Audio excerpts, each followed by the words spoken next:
2 hours on the Panhandle. I love it. You're coming through. You got it, baby. Now into the huddle with Paul Wilson on the Sports Blitz. It is a joyous day. I love your show. From the Emerald Coast to the edge of the atmosphere. You gentlemen lift us up every day. 104.3 ESPN Northwest Florida. What it do, people? It's the homie Lil Cash. Right now you tuned in with Paul Wilson on the Sports Blitz. 104.3 ESPN, Northwest Florida. The hottest sports show in the South. Let's go. It's Lil Cash with another hit with Paul Wilson on the Sports Blitz. Where they talk trash and they talk ish. When it comes to sports, man, they too legit. It's 104.3 ESPN. If you love sports, better chime in. NFL, college, local sports, they got it. NBA, they got it. Sports Blitz, the topic. The show hottest wasabi. Better tune in and go watch it. Hey, Sports Blitz with Paul Wilson. If you even tried, you can't stop it. Bone Crusher gon' pop it. No Jeff gon' pop it. Go like, comment, subscribe, and share right now. We are here, and it's Monday, and you're locked into the Sports Blitz with Paul Wilson at 104.3 ESPN Northwest Florida, your spot for the Atlanta Braves. Don't forget tonight, the Braves take on the Twins. First pitch is at 6:40. You know the Braves are always sponsored by Hewitt Tire and Auto, Brock Pest Control, Bill Bird, Kia, PCB Hobby, Cito, and Blue Diamond Truck Accessories right here in the Panhandle. And don't forget, if you want to be a part of this show, you can be. All you got to do is call the Tropical Spas and Pool phone line 850-215-6290 is the way you do that. It's awesome here. It's hot here in Florida. And it is football season. I'm go ahead and call it. But either way, as always on a Monday, got Brian in the building. Brian, what's going on, my man? Hot. Yeah. Extremely hot. Yeah, it is. And speaking of hot, Jeffrey, how you doing today, my friend? I'm doing good. It was really hot at work, yes. And it was 99% humidity at like 6 a.m. in the morning. So it felt like the same temperature at 6 as it was at like 10. Yeah. So it was that bad. But I have a new flavor ice cream that I'm enjoying now. Mm-hmm. Okay, what is it? And it has to do with being hot. Okay. Chocolate lava cake by Bluebell. Okay. Yeah. All right. It's not hot. It's cold. It's cold, but it's lava. And that could be our question of the day. What's that? What's your favorite ice cream? What's your favorite ice cream? What is your favorite? Brian, what's your favorite ice cream real quick? All of them. He likes all of them. That's what it is. Give me some He's of that cold debating. ice cream. That's actually a great question. I mean, just as a simple overall theme, cookies and cream is always good. Yeah, Like the Oreo. Cookies and cream is top 5 easy. The way I like to say it is exactly how you're talking about. No matter what brand you get, this is your favorite. Yeah. Like, it's always good. Is chocolate chip cookie dough in the top 5? No, yeah, probably. maybe. I like the Heath Bar ones. There used to be a lot of Ben and Jerry's ones that I like, but they kind of grew away from me a little bit and priced me out a little bit too. That's true. But don't want to leave out the Bone Crusher in the building. How you doing today, Bone Crusher? He likes some peaches. Vanilla with peanut butter. Like a peanut butter cup? They put the peanut butter veins that go all through the ice cream. Yeah. I don't think I ever had that. I'm not a big peanut butter guy. So I am. I will take vanilla ice cream and a jar of peanut butter. Get a big scoop of peanut butter in my spoon. Wow. Dip that in the ice. Try it. It's awesome. I'm not I'm just not a big peanut butter guy. After peaches, peanuts are the thing in Georgia. Yeah, that's true. Everything's got to be about sports, though. I mean, you got to, that's how it works. So I like, be honest, I just like strawberry. I mean, pretty much strawberry ice cream, pretty much any time. I have been eating this blue ice cream. It's blue, and it's got cookie dough in it. And it's got some fudge in it. It's some kind of, I don't know. It's some kind of unicorn. Cookie Monster? What is this? I don't know. It's some kind. I don't know. My We're wife worried about them. That mean you just can't read the year on the expiration date? All I know is she buys it, and then it's like gone. And she's like, "Do you need me to get some more?" And I'm like, it's gone." Does she feed you the blue ice cream at the same time telling you she's upped your life insurance? I mean, that might be the deal. But I mean, we're about. He did have kidney stones. We're about 5 cartons into this. I haven't died yet, so I might be all right. That's in 2 months. Well, you can't make it obvious. The detectives will pick up on that. That is true. I did try some ice cream you guys have never had before. It's called ube ice cream. It's made out of purple yams. You can go try it at the Ocean Oriental in Harrison. Nope. I thought I was going to say the dispensary. Yeah, I have no idea. Cannabis dispensary. Oh, it's popular in the Philippines. No, I'm not talking about weed. Yeah, no. I just didn't know where he's going with it. Well, I'm going to say that. Yeah. Well, I'm going to say this. It is football season. We've got high school football getting ready to start this week, so we're excited about that. We've had all of the coaches except for one, and he's going to be coming in this week. Coach Floyd from Rutherford's coming in. Got the Rams. Yep. So we're going to have him. I think he's coming in on Thursday. Got a very busy schedule for this week. Tennessee Brandon's coming in. Stone Cold Brian Austin's coming back from vacation, ready to talk smooth, straight up smack. Just so you know, he believes that the Dallas Cowboys are going to win the championship. So he's ready. And then Funny Maned Johnson's coming back on the show on Thursday. So he'll be here on the phone lines, and we're excited about that. So at 4 o'clock, that's going to be a funny time. But we got to look at it for just a moment. We're talking about high school football. Arnold starts out at home on Friday night. We've got Tommy Oliver Stadium. Mosley is going to be starting out there. Bozeman's got a home game as well. But Mosley is Thursday. Yes, yeah. Mosley is Thursday. Arnold's Friday. Bozeman's Friday. And then Bay is headed somewhere else. And I'm not sure where Rutherford is, but we'll check that as well. But it's pretty exciting, and it's going to be very crazy. Bad case scenario this past weekend, Friday, all the games got canceled from the storms. Yeah, all the ones in the area. Yeah, I think area, Bay got to play a little bit. Mosley had like a couple of I think Mariana got to play maybe or something. I mean, yeah, when you really got out, over into Gulf County and things, they were able to play, it looked like. But, yeah. Was it Port St. Joe blew somebody out? No, they got blown out. Oh, they got blown out. Rutherford beat Port St. Joe. Yeah. Arnold was up 14-0 over North Bay Haven. Wow. That was expected. And then it was 0-0 with Mosley and Bluntstown, so they were zeroed out. I didn't hear the score to Bay. But I had heard that it was kind of it was pretty busy, and so they had some points scored. But either way, have you ever played a game in the rain? Because I have. Yeah, for sure. Definitely played the game in the rain for sure.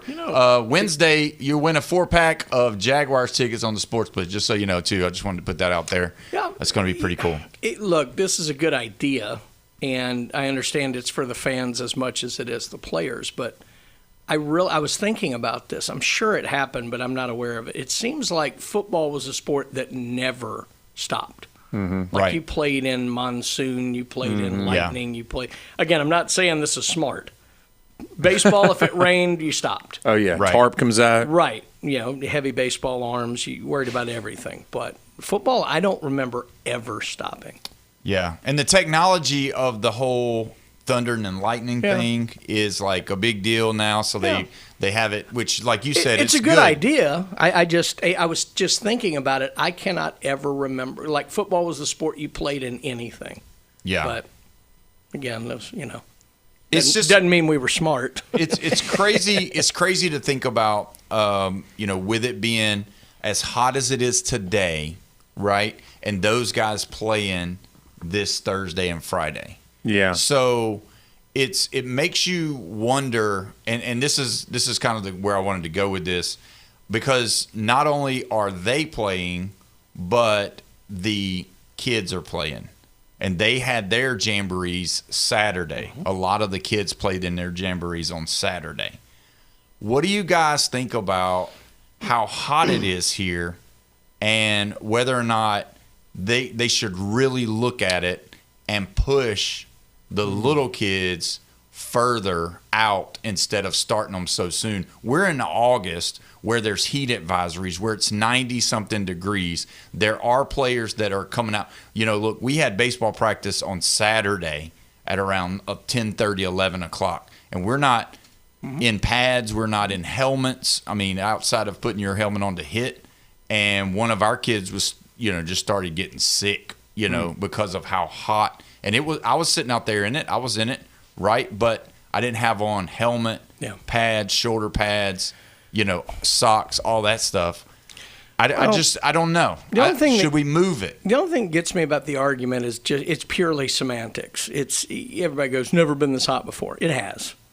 And it was probably almost always this hot. What's different, and this is 100% true, is there's more air conditioning than there ever was. Mm-hmm. More kids are inside than they ever were before, and so they are not acclimated to the heat the way that they used to be.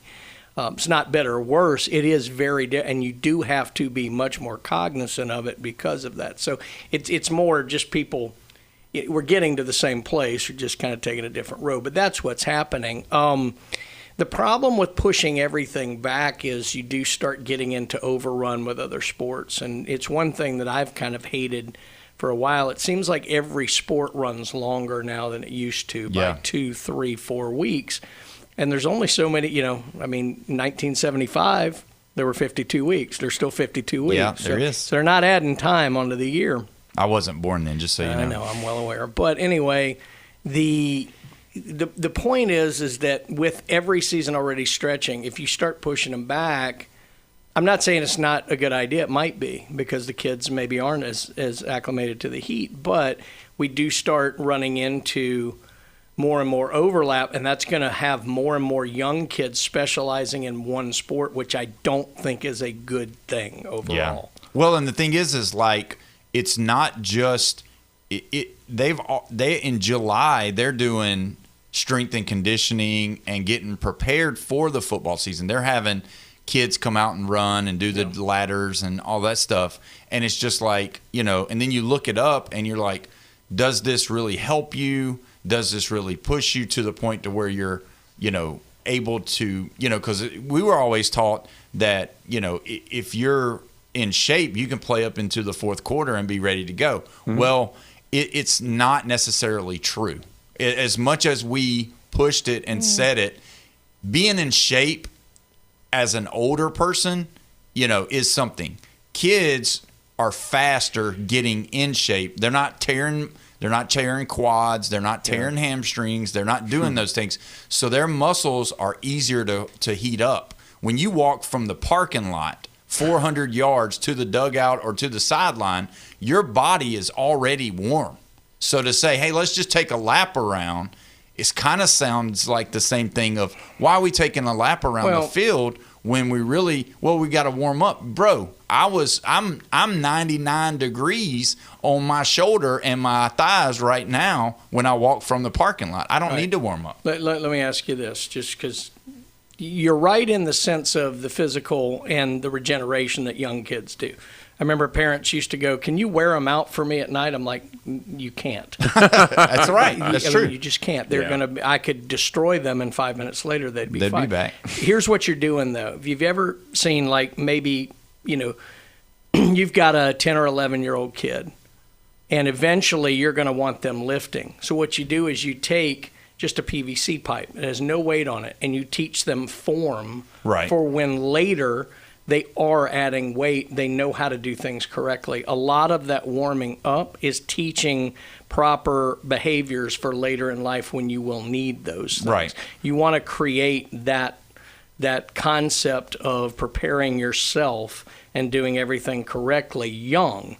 So even though you might need it in that instance, you want to create the behaviors and the patterns early because it's much easier to learn them early and then repeat them through life. So that's probably a lot of why that happens. Yeah, and I agree with all of that. The only question that I do have is the jog around the field when it's already 100 degrees. But we did calisthenics before football practice. We were doing jumping jacks and all kind of stuff. Yeah, right? and they would say it's to warm up, but it really wasn't to warm up. It's actually develop your muscles, really. It does. But also, I think you're really discounting blood circulation. Mm-hmm.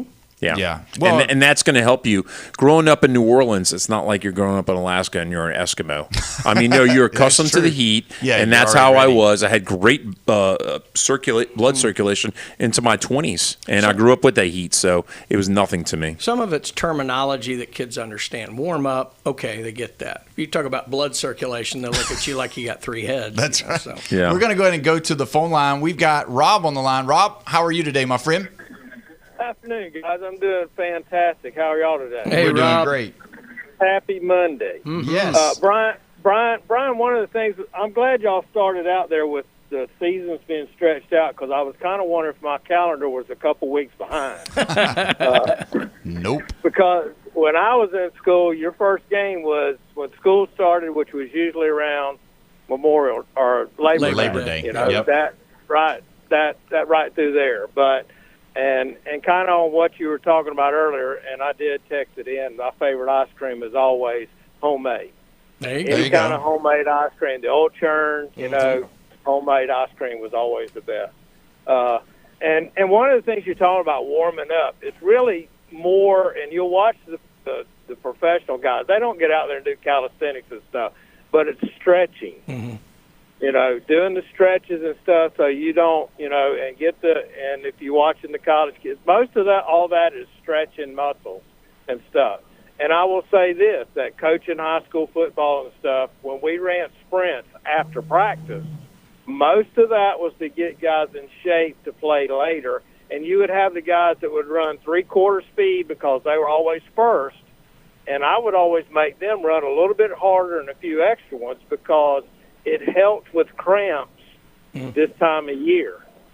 You know, early in the year when it's hot, they won't drink. You can't get kids to drink enough fluids the night before a game. Yeah. So they always end up with cramps, you know, when it's so hot. And I don't know if y'all know the answer to this, because now we've got, you know, if there's lightning within 8 miles of the stadium, they stop the game and all that. Well, now at practice, they've got this new thing they call the bubble. If the humidity and the temperature is over a certain level, they have to stop practice and go inside. Yep. If we're at a ball game on Friday night and that bubble goes off, we're going to say, we got to go inside, everybody. It's too hot to be out here. I'm not sure if the same bubble rules apply to game as do practice. They could. I don't know the answer to that. That's the question. I don't want to be sitting in the sand sweating bullets and they say, hey, everybody's got to go into the locker room and you're stuck out there, you know, sweating. Yep. But, you know, it is. I mean, now they have, you know, the water break in the 6th minute of every quarter. You know, and it used to be just in September, but now it's all the way through the season. They give them the water break. Now, I agree, that's an extra timeout the coach gets to get everybody together. And, you know, for the kids that they don't have 13 or 14 kids on the team, you know, they do get a little bit more of a break. But, you know, it is. I don't like the season starting in the middle of August. Yeah. It just seems to be drawn out. Can't add it towards the end of the year because then you're into Christmas, and so I don't know what the answer is to it. Yeah, well, Rob, you're right. Maybe you smart guys can figure all that out. You know. Wait, what show did you call into? Yeah. All right, Rob. Well, thank you so much, buddy. Yes, sir. Rob. Appreciate it. Talk to y'all later. But, yeah, he brings up a good point. I mean, if we did push it off, it would get into basketball season. That's where it's going to touch. And even though, you know, you do have fall baseball going, I just think there's something that they could do for the smaller kids, because there is a lot of that going on, because you really can't just there's nothing because they're like you said, you're not going to – and, you know, if kids don't like pickles, you know, because you can do the pickle juice to help with the cramps – or have bananas. Well, what if they don't like it? What if they don't like the taste of it? So you can't like infuse it to them, you know? But I'm just saying, like, I just wonder if, you know, because you made a good point, right? About the rain, and you made a good point about what we used to do, and see who's doing these practices now. All of us, the guys that used to do this. And sometimes we do stuff because our coaches did it, and we don't really know why we did it. We think we know why we did it, but we do it. And so now you've got all of this with the heat, with how it is. And the thing is that it's easy to sit back right now, all right? And I already know what you're thinking. It's easy to sit back right now and to say, oh, well, these kids are just soft and they don't make them like they used to. I knew my mind. I know. You knew how I grew up. But the thing is that, yes, but it's no, here's the problem with that. Who made them soft? Us. Yeah. But it's like it's our own fault. But then again, do we really need to be practicing in July for football? Well, because we didn't. We played baseball. That was baseball season. Yeah, that was baseball. But, I mean, there's a lot of layers to this. The point you made about, the stuff that we did, I think if you're coaching and you sit and you think about it, because I can remember, you guys won't get water until this is done. Oh, right. Wow. Oh, yeah. Wow. Yes. And that just seemed normal. Yeah. It's like, okay, we better get this done because we're pretty thirsty. We're dying. Now you realize that's a health issue. Yeah, that's not right. So we learn from that. We don't do that. There are probably some things that we do that we still do clutch on to, but I do think most coaches have thought through that. Well, we do bull in the ring. Remember bull in the ring? The coach goes out. It's like duck, duck, goose. You got one guy in the middle. The coach runs around the circle hitting people in the head, and you go together and you just butting heads the whole time. Yeah. And you got I do remember that. Yeah, wow, I forgot about that. Look, I mean, bull in the ring, one-on-one stuff. Honestly, in and of itself, is fine as long as you teach heads up, contact. I mean, so that's kind of conflating a little bit. But I mean, there were a lot of things like that just seemed normal. I mean, I can remember, there were multiple concussions that I had in sports, and back then, what was it called? You got your bell rung. Oh yeah. Shake it off. Yeah. As long as you weren't puking, they'd put you back out there eventually. Yeah. And that was a bad idea too, but it's not that they were evil. Right. They wasn't intentionally trying to. They didn't know. We've learned that now. Right. So we are a little bit better about that, thank God. And look, the group 20, 30 years from now will be better as well. The only time I get a little bit miffed about things is, let's say that there are some things that we don't like when we're coming up playing sports or doing anything that actually help make us who we are.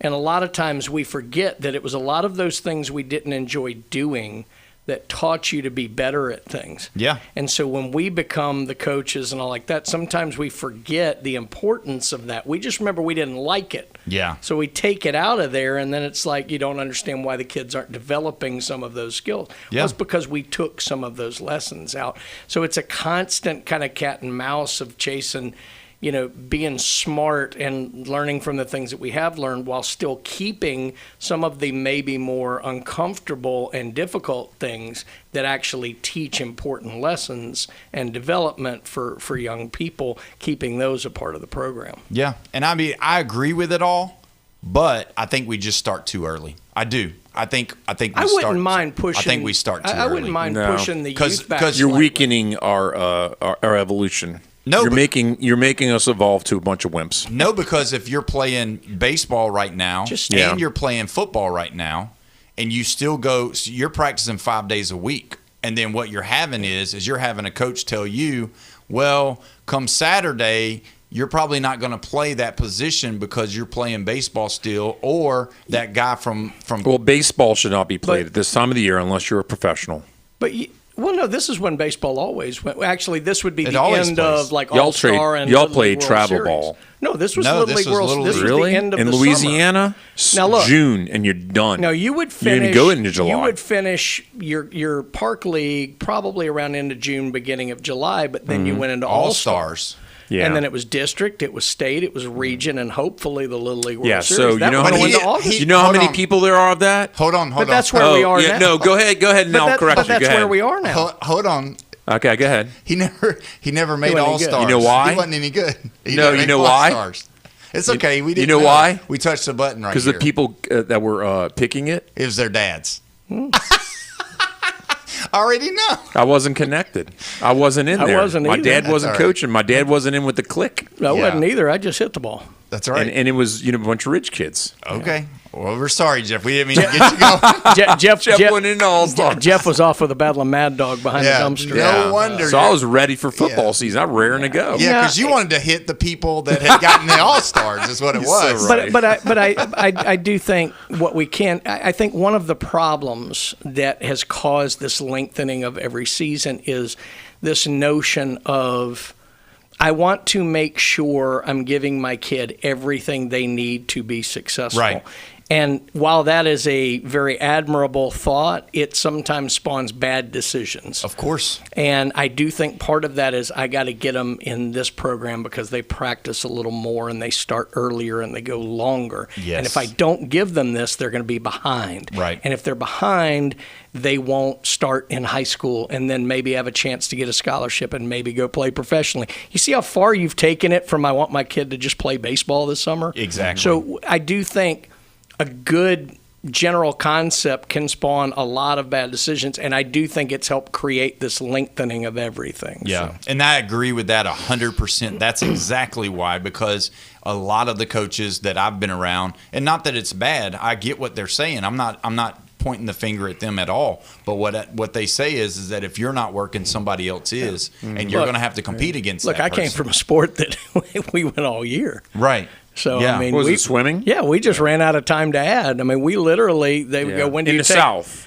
Well, no, not up everywhere. north. No, they do. They just do it indoor. Indoor. But like people would ask me, when's your season over? I said, I'll let you know when it is. Yeah. Because I don't know. Exactly. It hasn't been. Well, we're going to go ahead and take our first break. When we come back, we're going to dive into, yes, you know it. You know what? I'm not going to tell these guys because I love keeping them on their toes. You're listening to the Sports Blitz with Paul Wilson right here, 104.3 ESPN, Northwest Florida.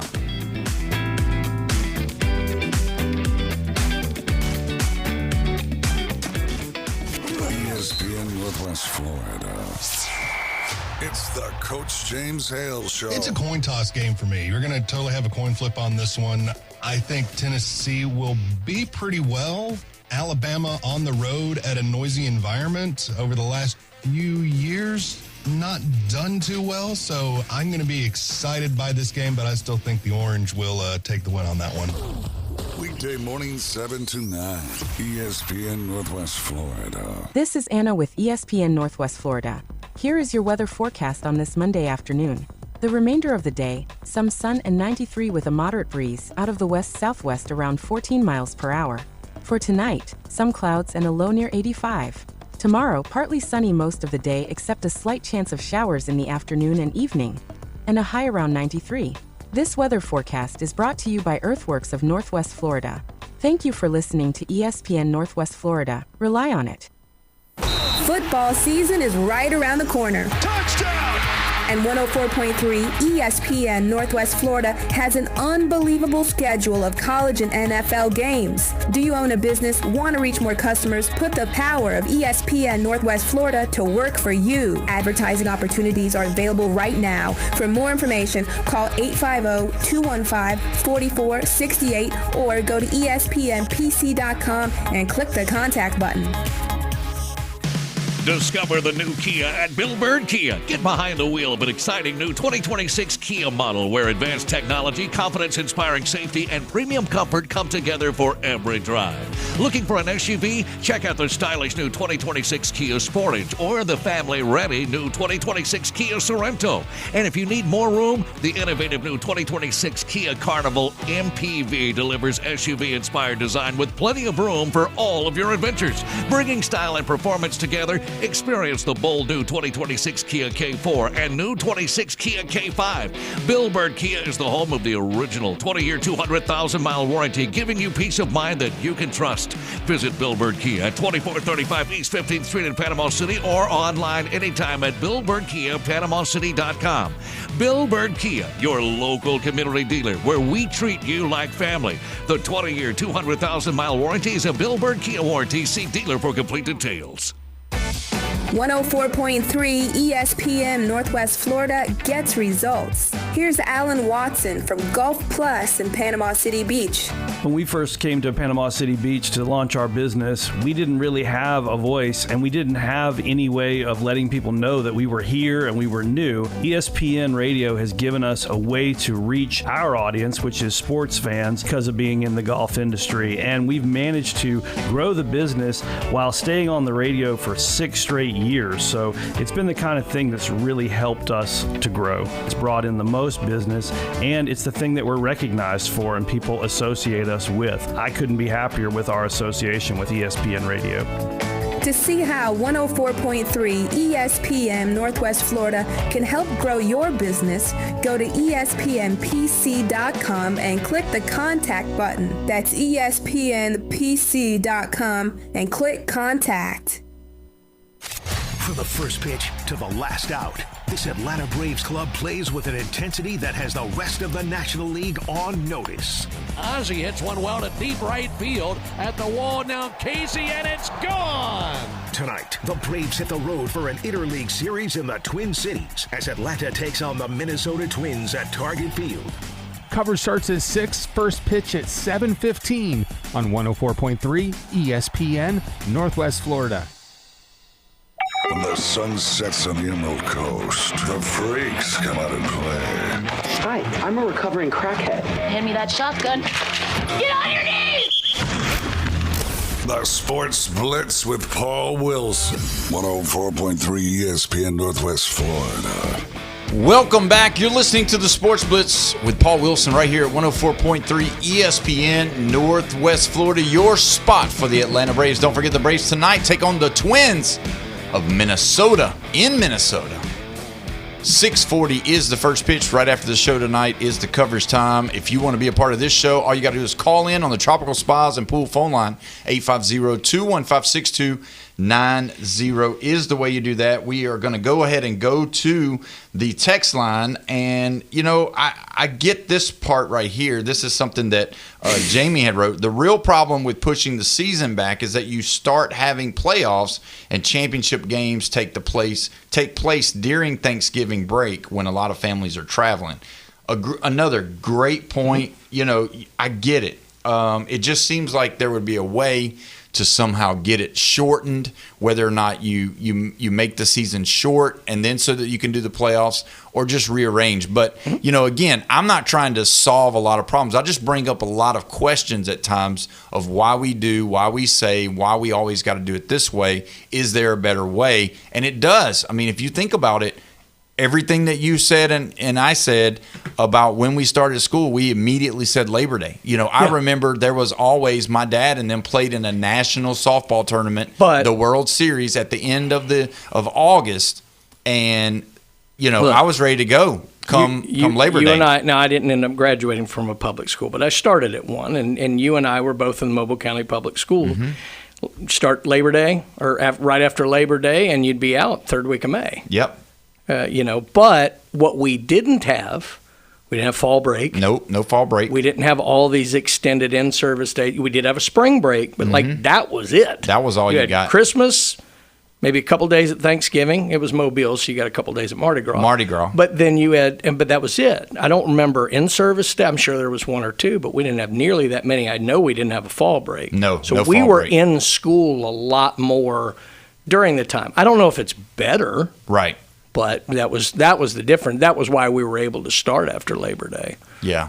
And do it that way. Yeah. Also, don't forget, we will be giving away Wednesday a pack of 4 Jaguar tickets for the Panthers on this Friday night, or this Friday. Mm-hmm. So the game's Friday at Everbank Stadium. So just so you know, we're going to be rolling.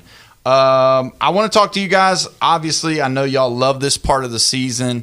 But we do have today, they just came out with it, and the Associated Press, the AP Top 25 has come out. I pulled up the right page today, and you know, a lot of the people are. Let's go through it though, because give me some rat poison for LSU. Well, let's talk about. Everybody is buying Ohio State. Yeah. They're number one. They've got Indiana on their schedule. They obviously have Michigan on their schedule. They've got Washington on their schedule. I think they've got USC. Yeah, and that's it. And I think that's it. They don't have Oregon. They don't have Penn State this year. But they have a champ game. Is there a chance that, you know, because some people are saying, oh, yeah, you know, Indiana's going to be back, right? We could talk about that. Washington they should be is better. But they're a mystery. And then is Whittingham going to be able to do anything with Michigan? So, I mean, realistically, those 3 games, and I'm sure they play Iowa, Texas, and they've got Texas. I think they have Iowa on the road, which is not an easy place to play. Correct. Texas on the road as well. So, Iowa, Texas, Indiana, Washington, Michigan. Mm-hmm. I mean, are we looking at the first time in a while that Ohio State's going to have 3 or 4 losses, or are we saying they're only going to lose to 1 or 2? Because if we think Texas is a number 1 team or top 5, which is what the coaches poll said and the AP said, then Ohio State they're going to have to drop a game or 2, right? I mean, is Ohio State making the playoffs? Yeah, because even with 2 losses, they're going to make it. And I'll be honest with you, even if Ohio State had 3 and the third one was in the Big Ten championship, they might still get in because it'd be like Alabama a year ago. Right. I also think the Big Ten's getting 4 this year, not 3. So I think they're going to be in. My guess would be I don't think they lose more than 1 conference game. They'll probably lose 1 because they've got a little more of a run this year. So their 10-2 is going to be Texas then. The Texas would be the second loss if there was one. So I think they're going to either be 11-1 or 10-2. What about you? Even so, I still think they make the playoffs with that. What about you? I'm in the same boat. I mean, I'm not saying they could lose 2 games in conference. They really could. They could be 10-2. I'd be surprised, but it's not outrageous. I mean, but they have a lot of depth. They have a lot of talent, period. Still make the playoffs if they lose 3? Even if they lose 3? If they go 10-2, don't make the Big Ten championship, they're still in. Yeah. If their third loss is the Big Ten championship, I still think they make it. Yeah. Yeah, because there's the whole saying that the committee's saying, oh, it doesn't hurt if you're playing an extra game, and it's not really true. Right. Because Alabama was not a 9 seed? They were a 9. But no, before Correct. The loss to Georgia in the SEC championship, they weren't a 9. They weren't a 9. You're right. So guess what mattered? The championship. Guess what happened for BYU? They were like number 13 or 14, and they completely fell out of the whole conversation because they lost to Texas Tech in the Big 12 championship. So ask me if it really matters. It kind of does. I think they were already out, but yeah. Yeah, but if they had beaten Texas Tech, they'd had to it would have helped them. Right. Yeah. Yeah, and Texas Tech would have been out. Yep. So then the arguments about Texas Tech, because they were in before the Big 12 championship, and if they would have lost, they would have been out. Yeah. So it really does matter, doesn't it, Paul? They would have had 2 losses. Yep. Well, what it is a win can help you. A loss doesn't technically hurt you. But technically. But until it does. True, until it does. Well, but again, going into that game, it was only going to be the winner, period. It was only going to be the winner. Yeah, it was an or. Yeah. It was an or. Yeah, one or the other. Yeah, yeah. It wasn't going to be and. It was going to be an or. Virginia and Duke didn't have that ability because Duke was already pretty much out with 5 losses already, and then Virginia was like, "Hey, we can make it in if we win this game," and Miami would have been left out, and that's crazy to even think about. Yeah. What? What do you mean maybe? It was an automatic bid. Virginia was an automatic bid. Didn't the ACC rules that allowed Miami to go over Duke, didn't they apply to Virginia as well? I'm trying to remember. No, Virginia was in if they beat Duke. Okay. That's how the automatic bid worked. But because Duke won. Because Duke knocked Virginia out. Yeah, that allowed Miami to have another spot. But Duke was the ACC champion, right? Oh, I see what you're saying. So James Madison would have been out. Or Tulane. See, Virginia may have kept James Madison out. I don't know. I can't see how you're saying. You're right. You're right. Miami would still be in, and Notre Dame's the crybaby that we know they are. Well, they would have been out just like they were anyway. It wasn't that long ago, and I still can't remember it. So crazy. Number 2, which across the board, again, talking about Oregon, another Big Ten team. They're good. So Dan Lanning, having his quarterback coming back, lost a lot in the draft. Mm-hmm. Are we going to see this where are we going to see another undefeated Big Ten team? Until we get to the – because they don't play each other in regular season. Because they don't play each other in regular season. Oregon and Ohio State, I don't believe, play. Yeah. So it's still not the SEC in terms of total depth. You're right. But – you're not talking about 2 or 3 Big Ten teams anymore. You're talking about 4 we were 5, always talking 6. 3, but now that we have the West Coast teams, we're talking more. I think we're going to start getting to the point where I'm not sure Big Ten teams are going to go undefeated during the regular season anymore either. So I'm not sure any of them, Indiana, Oregon, or Ohio State. Well, you have to look at Oregon's schedule, and then if you look at Oregon's schedule, then you can see what they have because I'm not sure if Oregon plays Ohio State or if they play just Washington, Iowa, Michigan, Penn State, that kind of thing, because Oregon's... All right, here we go. Yep. So Oregon starts the season at home against Boise State. Then they go to Oklahoma State. They got Portland State at home. Oh, that's a tough one. September 26th, they go to USC. That's still a trip. UCLA comes into town. UCLA is going to spoil somebody's hopes this year. I don't think it's Oregon's. Then they got Nebraska coming in. They go to Illinois, which will be a tougher game than any of us are going to want to admit. Northwestern coming in and be easy. They do play Ohio State this year. Okay, so Oregon at Ohio State November 7th. The next week they got Michigan at home. Then they go to Michigan State, and they got Washington at home. So the last four, Michigan State should be better. They're not going to be great, but that's a tight little finish to the year. I'll disagree with him about Big Ten teams not going undefeated. And you know why? Because you have 18 teams in that conference, and not everybody's going to be playing each other. So next year, Oregon and Ohio State not going to be playing each other. And who knows about USC, who they're going to be playing, or if they're going to be coming up. I think they're 4, 5, 6, and 7 are better than they were the last couple of years. Absolutely. And that's what I mean. You're not going to have only 2 games you have to get up for. Now you have to get up for 4 or 5, and I just think that's tough. And if Penn State is not the third team like it used to be. No, they're not. Because we have these West Coast teams, and now we've got Indiana in the conversation. And that's the whole reason why their depth has gone to like 6 or maybe even 7. So now I was wrong then, because now we kind of got to go back to Ohio State if they are playing Oregon. Mm-hmm. So now you've got you have 1 and 2. They do get them at home. So you've got Ohio State gets them at home. Mm-hmm. But Oregon's come to Columbus and won before. Not long, what was 2 years ago, I think.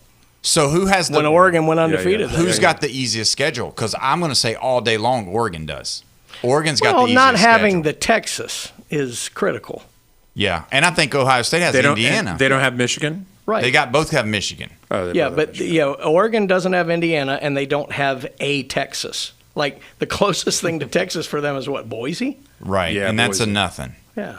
Boise, that whole game is played out. I don't care what color your field is, you're over. There is no big non-conference game for Oregon. I mean, you got Boise, you got Oklahoma State, and you got Portland State. That's just not comparable. No. Well, we're going to go ahead and take our break. When we come back, we're going to dive into more of this, because we got to figure out, man, we got to somehow get the SEC in the championship game this year, and these guys got to help me do it. You're listening to the Sports Blitz with Paul Wilson right here at 104.3 ESPN Northwest Florida.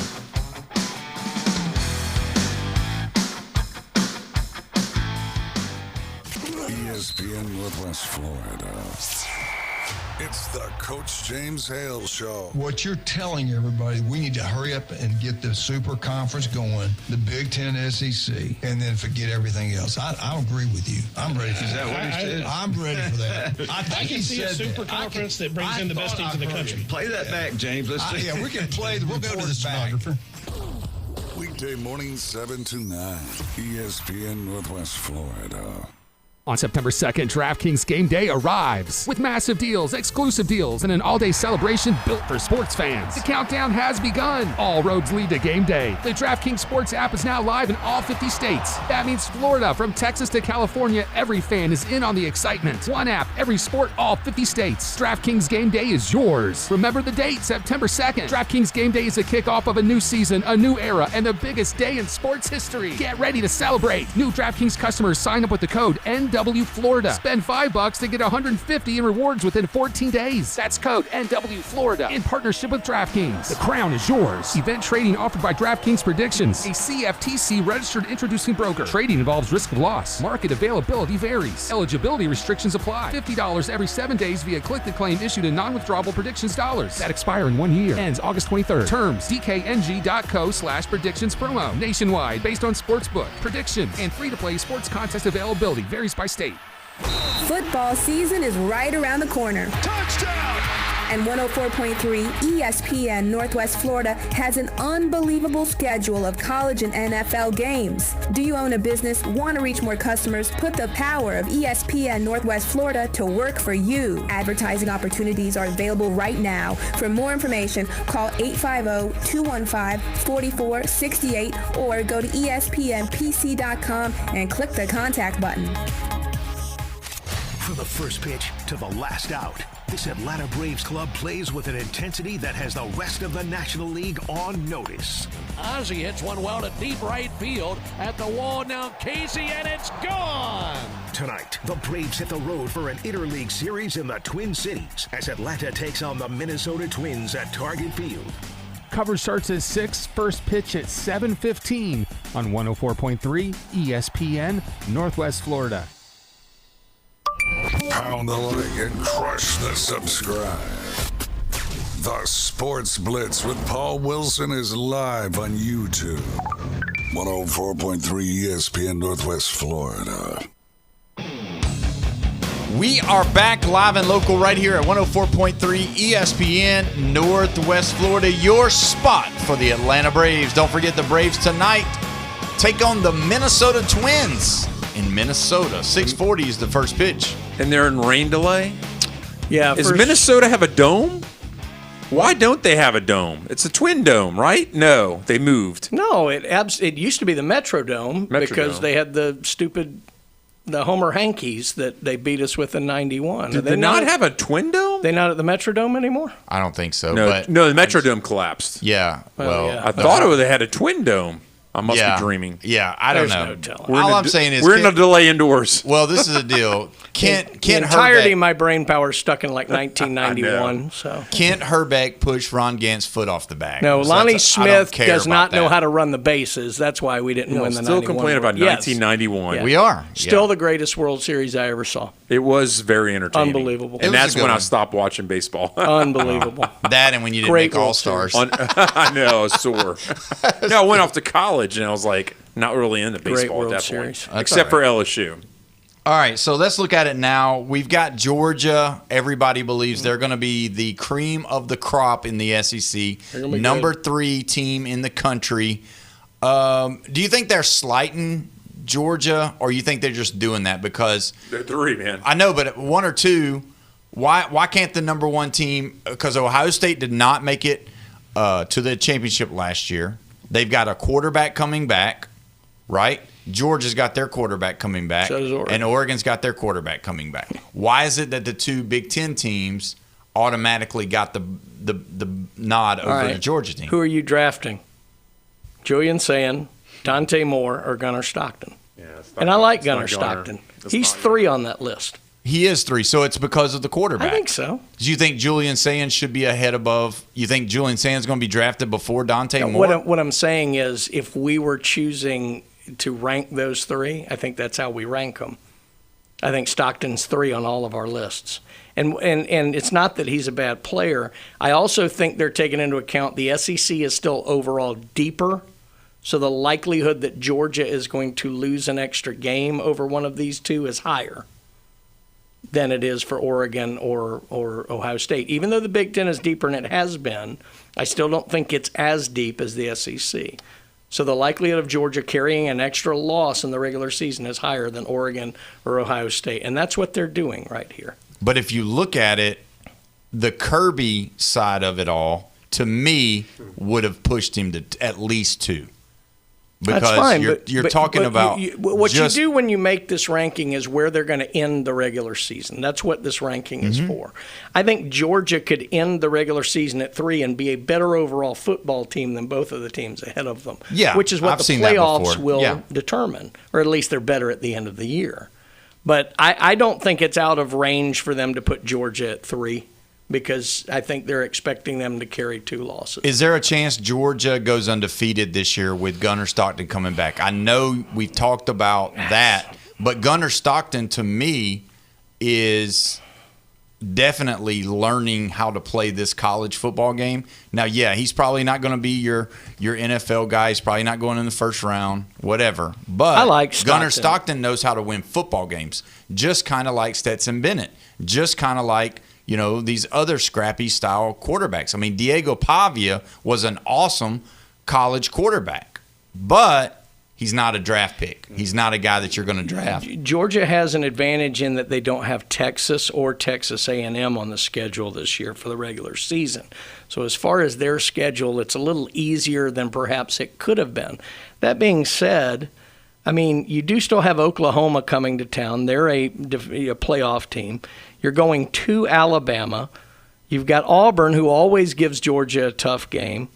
Then you've got, the cocktail party shouldn't be any big deal. Sorry, Florida fans. Ole Miss? It shouldn't. They go to Ole Miss, there you go.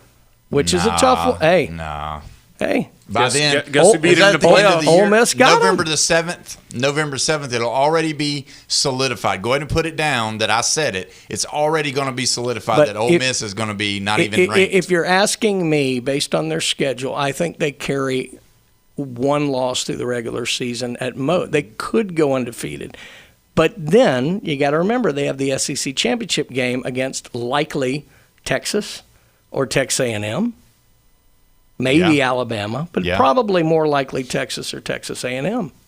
So it wouldn't surprise you guys because you said it wouldn't be shocking. I think it's more undefeated. It's more likely they have one loss than they have zero. Right, because of because of these teams That's that correct. could possibly be right. And the top good. two play each other, so one of them's going to drop. Yeah. But you want to talk about the AP getting it right? Preseason last year, Georgia was number 5. After all the rankings and everything in the playoffs were done, they were number 6. Yeah. And you're saying that 3 is not high enough. No. I'm asking the question of were they slided? Did you feel like they were slided? No, 3's high enough. If they only lose one game, they're going to be ranked higher than 3. To me, you could have coin flipped them. I don't know about that. You could have coin flipped. What did they do last year? Well, here's the problem. Let's say Ohio State, let's just say for argument's sake, even though I think they're all going to lose for some reason. Say Ohio State goes undefeated. Oregon's one loss is to Ohio State, and Georgia loses one of those conference games. Mm-hmm. Oregon's loss is better than Georgia's. Yep. So it will be 2 than 3. Again, you could coin flip Oregon and Georgia to me. I do think Ohio State on paper is the best team in the country. Mm-hmm. I have a feeling Georgia's running the table this year. They're going to win the national championship. But then again, I picked them last year. Yeah. So who knows? Yeah. I understand that. What did Georgia do last year, Paul? They lost to Ole Miss in the playoffs. No, in the regular season, they lost one regular season game, and guess what they were ranked? 3. Mm-hmm. Yeah. Is exactly what happened before the playoffs is what they're ranked right now. So I'm saying it's but not you that also far. had and that's why I asked you guys the question. This is all linked together because you got to go back and remember what I asked. Do you see one of these two teams, number 1 or number 2, being undefeated? Y'all both said probably not. So then I'm saying if they're all lost one game, we're okay to sit them like they're sit right now. Okay. But if we're not, if one of those guys goes 2, then Georgia has been slighted a little bit because where do you feel? Because everybody can't be undefeated. Yeah. Well, the only team that's going to be undefeated is probably Notre Dame. So then there's the case of, let's say the other Big Ten team, let's say Ohio State loses to someone else but beats Oregon. Ohio State's loss is going to be on par or worse than Georgia's, but they're going to have a better win than Georgia has. Right, because they'll have beaten Oregon. 2. Yeah. So again, I think they still fall 1, 2, 3. Probably in that will way. Will it hurt Georgia's case because there's not, except for Texas, which is not on their schedule. Texas is the only team that's in the SEC that's ranked in the top 5 that they don't play each other. Now, it could affect the overall ending because we're talking about the championship game. If they go in there and beat Texas maybe by a couple of touchdowns or convincingly win, then you could see them jump and go to 1 or 2 based off of that. I think as long as you're in the top 4, it doesn't matter if you're 1, 2, 3, or 4. Right. Yeah. Well, and we've seen years where actually being 1 or 2, you had a harder draw than 3 or 4. Yeah, did. there has been times. You never know how it's going to work. It would only make a big difference if it was Texas Tech. Yeah. Because 4 playing 5. It's not going to lose. Yeah. So now we go to number 4, which is Notre Dame. Yeah. All right. So this is where it's slightly different than the coaches. The coaches had Texas 4, Notre Dame 5. Right. They just made a little switch. Yeah. But if you look at Notre Dame's schedule, you'll see why I believe the AP probably got it right. Out of all the teams scheduled that are in the top 5, by far, Notre Dame has the easiest schedule. Well, and to Jeff's point earlier about SMU, the one team everybody's overlooking on Notre Dame's schedule, they play SMU. Now, they play them late. Mm-hmm. I think if SMU played Notre Dame early, I'd be wary if I'm Notre Dame. because they're always a little suspect early in the year for some reason. Yeah. Because their identity, once they get their identity rolling, quarterback's back. Notre Dame's schedule is pretty darn easy. It's a little harder than a lot of people are making it out to be because I think they're overlooking SMU. Guess who also is playing Notre Dame late? Miami is. Yeah, and the thing is like for Notre Dame, that exactly is going to make the best for them because they'll have figured out who their running backs. They lost both their running backs. Yeah. Their quarterback, you keep saying he's coming. He's not. I get it. Carr's better than you think, but he's not great yet. He's got to. He's got a lot to prove himself. Year. He's still got to prove himself. Yeah. He started last year. He's starting this year. He's still got to prove himself. I think to be a number 5 team in the country. And they had a 2-headed running back thing that was incredible, but they were one of the hottest teams in the country at the end of last year. Yes, they were. They were the team nobody wanted them in the playoffs. 0-2, won 10 games in a row. That being said, you're saying it's great that they're playing these teams late. I'm like, no, I'm thinking just the opposite because we were trying to forget that they lost Miami and Texas A&M at the beginning of the season, and then now if they take losses at SMU or Miami at the end of the season, they're completely out. There's no argument. But I'm saying. You'll say they'll have the identity or whatever, but if they take the 2 losses, they're done. But if they know exactly who they are, because look at the last 2 years, all right? Look at Marcus Freeman's record the last 2 years. When did they play their best football? At the end of the season. Yes. So you want to play the tougher teams at the end because, to your point, if they get SMU early or if they got Miami early like they did A&M and Miami last year, then you're talking about them maybe throwing one. I think most people are believing Notre Dame is either going undefeated or more likely loses one game, probably to Miami, but they are 100% making the playoffs if they have one loss. Yeah. 100%. Even if their quarterback goes out, Notre Dame is still going to make the playoffs regardless. So I'm not a DraftKings guy, a hard rock guy, or whatever. But if you want to put one in, go ahead and put that money on the docket because there's nothing in that schedule that anywhere, shape, or form looks like tough except for maybe the BYU, the Miami, and the SMU game. Yep. Those are the only 3 games that they even need to play people in the fourth quarter. Why didn't they play Northern Illinois? Of course. Because they lost to them 2 years ago. Yeah, that is true. But I'm just saying, Marcus Freeman going to make the playoffs, and I think so. And to me, it's because of that. The BYU, I think BYU is going to be the Texas Tech of the Big 12 this year from last year. Maybe. I think BYU, they got their quarterback coming back, their running backs coming back. I just think this year is probably going to be a little bit tougher for Texas Tech to be able to run the table like they did last year, and BYU is going to be that team. They got to solve the quarterback question. Yeah. And we'll see what they do. We'll see what they do. We're going to go ahead and take our break. When we come back, we're going to keep going.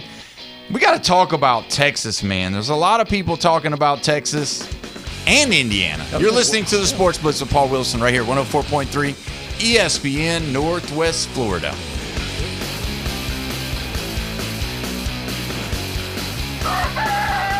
Wake up with ESPN Northwest Florida. The Coach James Hale Show drags you out of bed weekdays 7 to 9. They're going to allow beer sold at the new sports complex, yet we can't have a cold beer on the beach. Yeah. Then for the ride home, the fastest 2 hours on radio.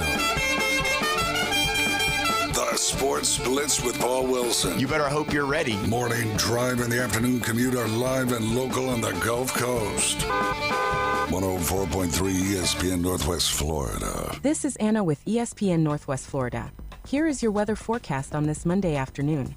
The remainder of the day, some sun and 93 with a moderate breeze out of the west-southwest around 14 miles per hour. For tonight, some clouds and a low near 85. Tomorrow, partly sunny most of the day except a slight chance of showers in the afternoon and evening, and a high around 93.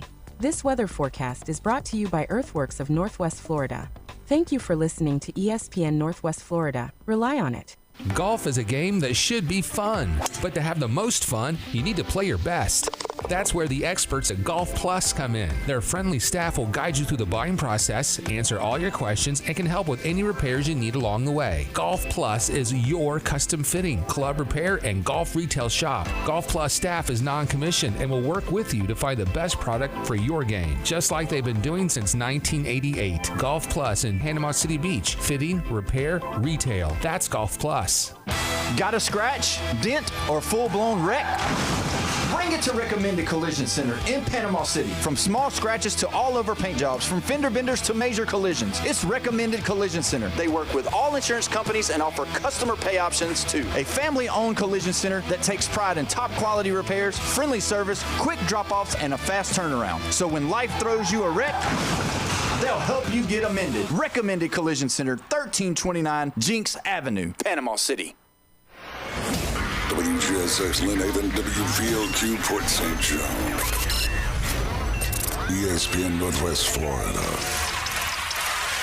From the first pitch to the last out, this Atlanta Braves club plays with an intensity that has the rest of the National League on notice. Ozzie hits one well to deep right field at the wall. Now Casey, and it's gone. Tonight, the Braves hit the road for an interleague series in the Twin Cities as Atlanta takes on the Minnesota Twins at Target Field. Coverage starts at 6, first pitch at 7:15 on 104.3 ESPN Northwest Florida. This is Coach Stephen Pearl. Your home for Auburn basketball on the Panhandle is 104.3 ESPN Northwest Florida. Now back to the most opinionated sports talk show on the Panhandle. This is the Sports Blitz on 104.3 ESPN Northwest Florida. What it do, people? It's the homie Lil Cash. Right now you tuned in with Paul Wilson on the Sports Blitz. 104.3 ESPN Northwest Florida. The hottest sports show in the South. Let's go. Cause Lil Cash with another hit with Paul Wilson on the Sports Blitz. Where they talk trash and they talk ish. When it comes to sports, man, they too legit. It's 104.3 ESPN. If you love sports, better chime in.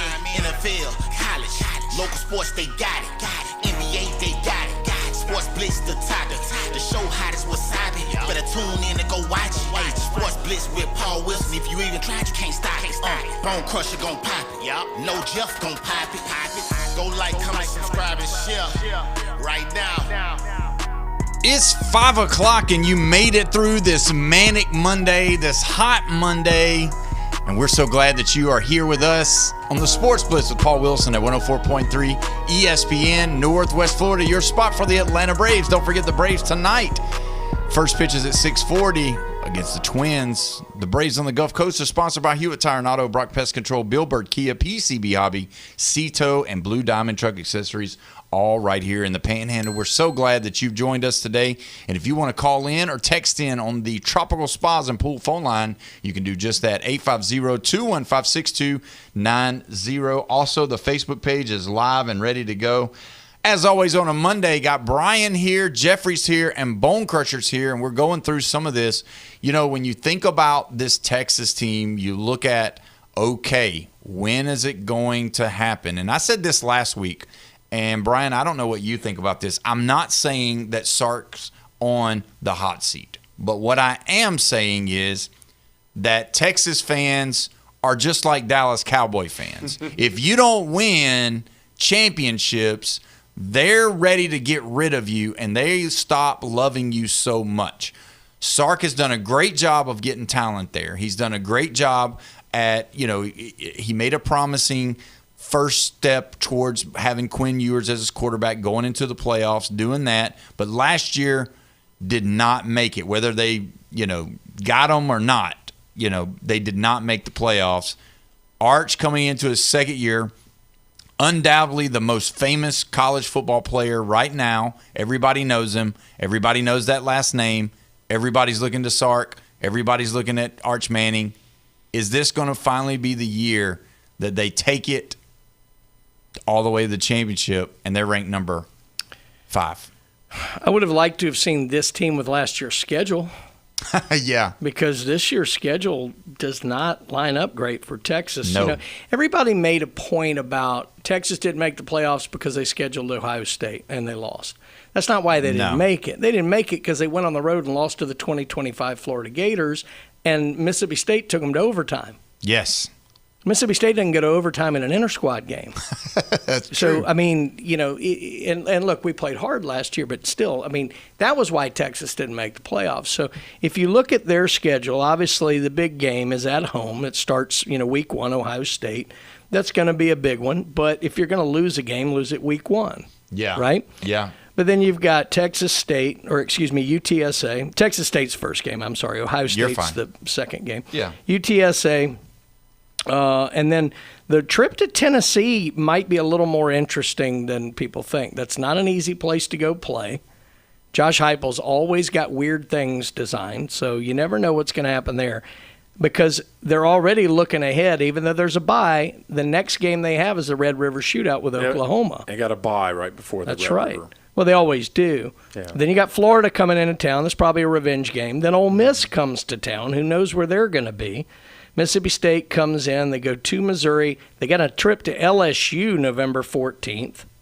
Then you got a big rivalry game with Arkansas, who should not be very good before you got to play A&M at the end of the year. Mm-hmm.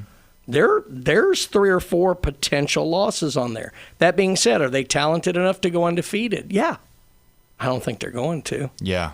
Who on that list, though, would you look at, and both of you chime in, because I've got my eye on one team. They have got to beat one team. Obviously, they need to beat everybody. I think they will be more talented than everybody except for this one team. And that team, they've got to beat them because I believe, if they beat Ohio State early, all right. Oh, it's going to be easy. That'll be good, all right. But the Oklahoma game, I don't know if I agree with what you're saying about Tennessee. I don't think Tennessee's got the team to be able to last 4 quarters. Maybe. But the Oklahoma game is going to be a tough one. So say they do beat Ohio State. If they were to drop the Oklahoma game, so be it, right? But there's one game on the schedule that glares to me because of A&M being at the end of the game. And what game on there do you see they've got to win that game? Like we talk about Florida beating Auburn or Auburn beating Florida. That's like their game that they really need for their season. Who's that game for you? Oklahoma. So you think they've got to be? See, I don't think so. That's a huge mental game for them, for both teams. Whoever loses that game almost always just goes to pot. But it's an argument of they have the same record. They beat them head on. You know what's an interesting wrinkle I was just thinking about that I don't know if it happened 2 years ago or not. He certainly wasn't the starter then. Will this be Arch's first trip to Louisiana? I Certainly think so. As a starter it will yes, be. it is. I wonder how that'll be. I mean, they're Louisiana royalty. They are. Yeah. You'll have some people there that'll be in their burnt orange. Yeah. It'll be soft. Now, granted, it's not New Orleans, but it might as well be. But the student section is going to be ready to throw stuff. That's an interesting trip. And see, that's the game. LSU, I figured, is what you were. LSU's the game. Yeah, because I think that, obviously if they lose to Ohio State or if they beat Ohio State, okay, fine. They still had an opportunity last year to get in. Mm-hmm. But the loss to Florida took them out, all right? Mm-hmm. So if you do lose to Oklahoma, then who cares? Because you've got to beat LSU because then you got Texas A&M at the end. Mm-hmm. I don't think at that time where Ole Miss is on October the 24th, they would already have played a lot of games. I think Ole Miss won't be a factor, but I think LSU could still be a factor. I think Texas A&M is still going to be a factor at the end. It might be winner take all in that Texas A&M game depending on their schedule. To me, they have 3 50-50 games on the schedule, Ohio State, Oklahoma, and A&M. And they have 2 games, Ole Miss and LSU, that are talented enough that if they catch them on the right day. And at home in Baton Rouge. To me, that's the part. I think they definitely lose 2 of those. Yeah. And they could lose 3. They could and lose 3. If they lose 3, they're in the same boat they were last year. It just depends on who they Here's the problem. beat, though. If they lose 3, they're not in the SEC championship game, I don't think. No. And I think they're in the same boat as last year. So they're going to have to find a way to not lose the 3rd game. You want to talk about a wait and see?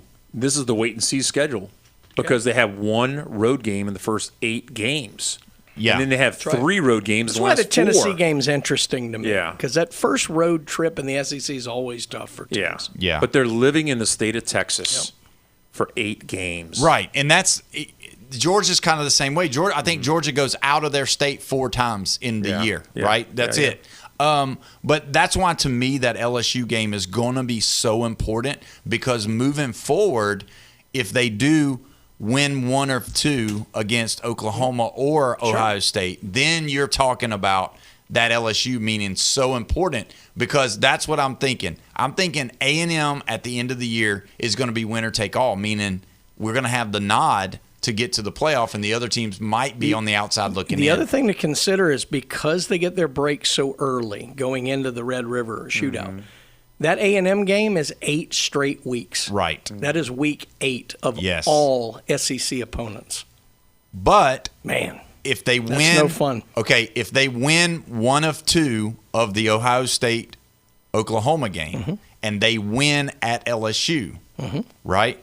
Yeah. Then they could be looking at 2 losses, even if they do lose to A&M and they're still in. Yeah, that's where I'm going with that. Yeah. So that's the kind of concept that I was thinking about with the whole 50-50 thing. I got it. When you got those guys at 50-50, LSU, what are they bringing to the table? Here it is, Arch's first time to go to Louisiana. Baton Rouge being as crazy as they always are, and how crazy would it be? LSU may be playing for their life at that point. Might be playing, yes, and they could be. Now this is going to be a little bit of a stretch. They could be playing against an undefeated #1 team in the country, Texas, coming to Baton Rouge at night. You know what else is interesting? You know who LSU plays the week before that? Alabama. Yeah. And I'm going. I know. So, I mean, it's a very interesting way that it looks, and it could be very interesting. Now, obviously, we've talked a lot about number 6, Indiana.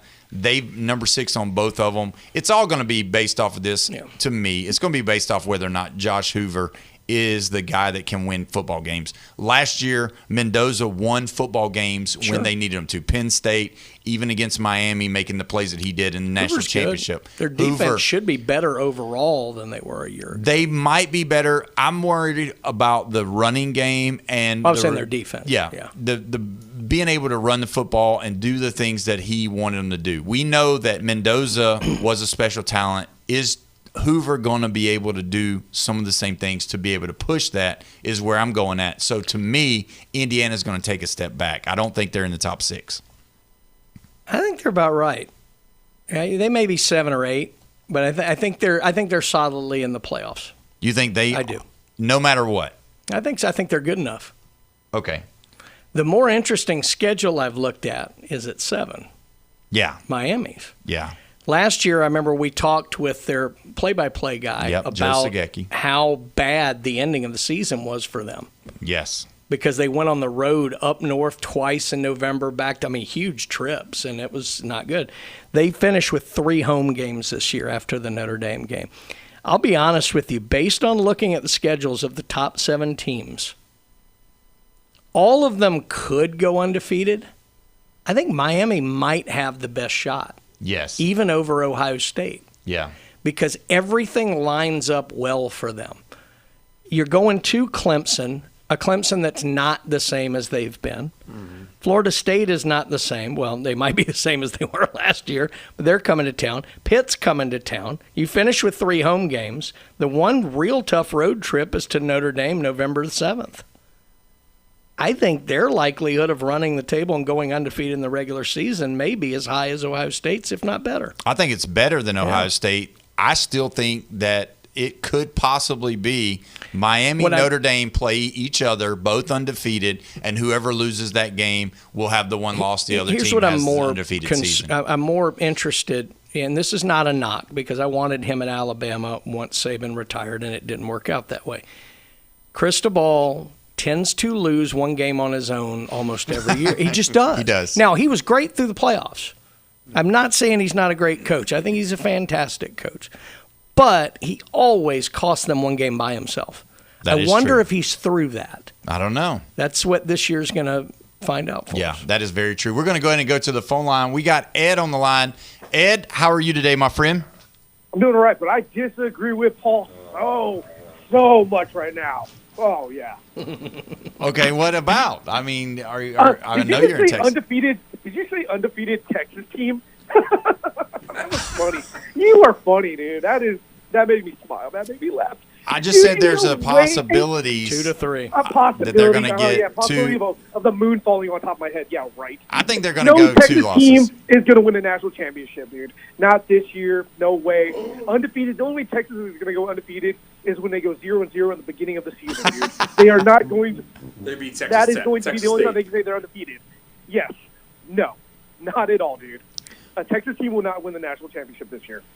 Wow. Okay. So do you think both Texas A&M and Texas will make the playoff, though? Oh, yeah. At least one of them will. But neither one will have enough to win it all. Yeah, and when y'all talk about the Red River rivalry, that's a tongue twister, it's a fun one. It gets the state really entertained, but honestly, man, it's a bragging, it's an ego thing, honestly. Unless you get, a couple years ago, you had Texas and A&M, I believe one was 2 or 6, right? They were pretty high up, weren't they? Yeah.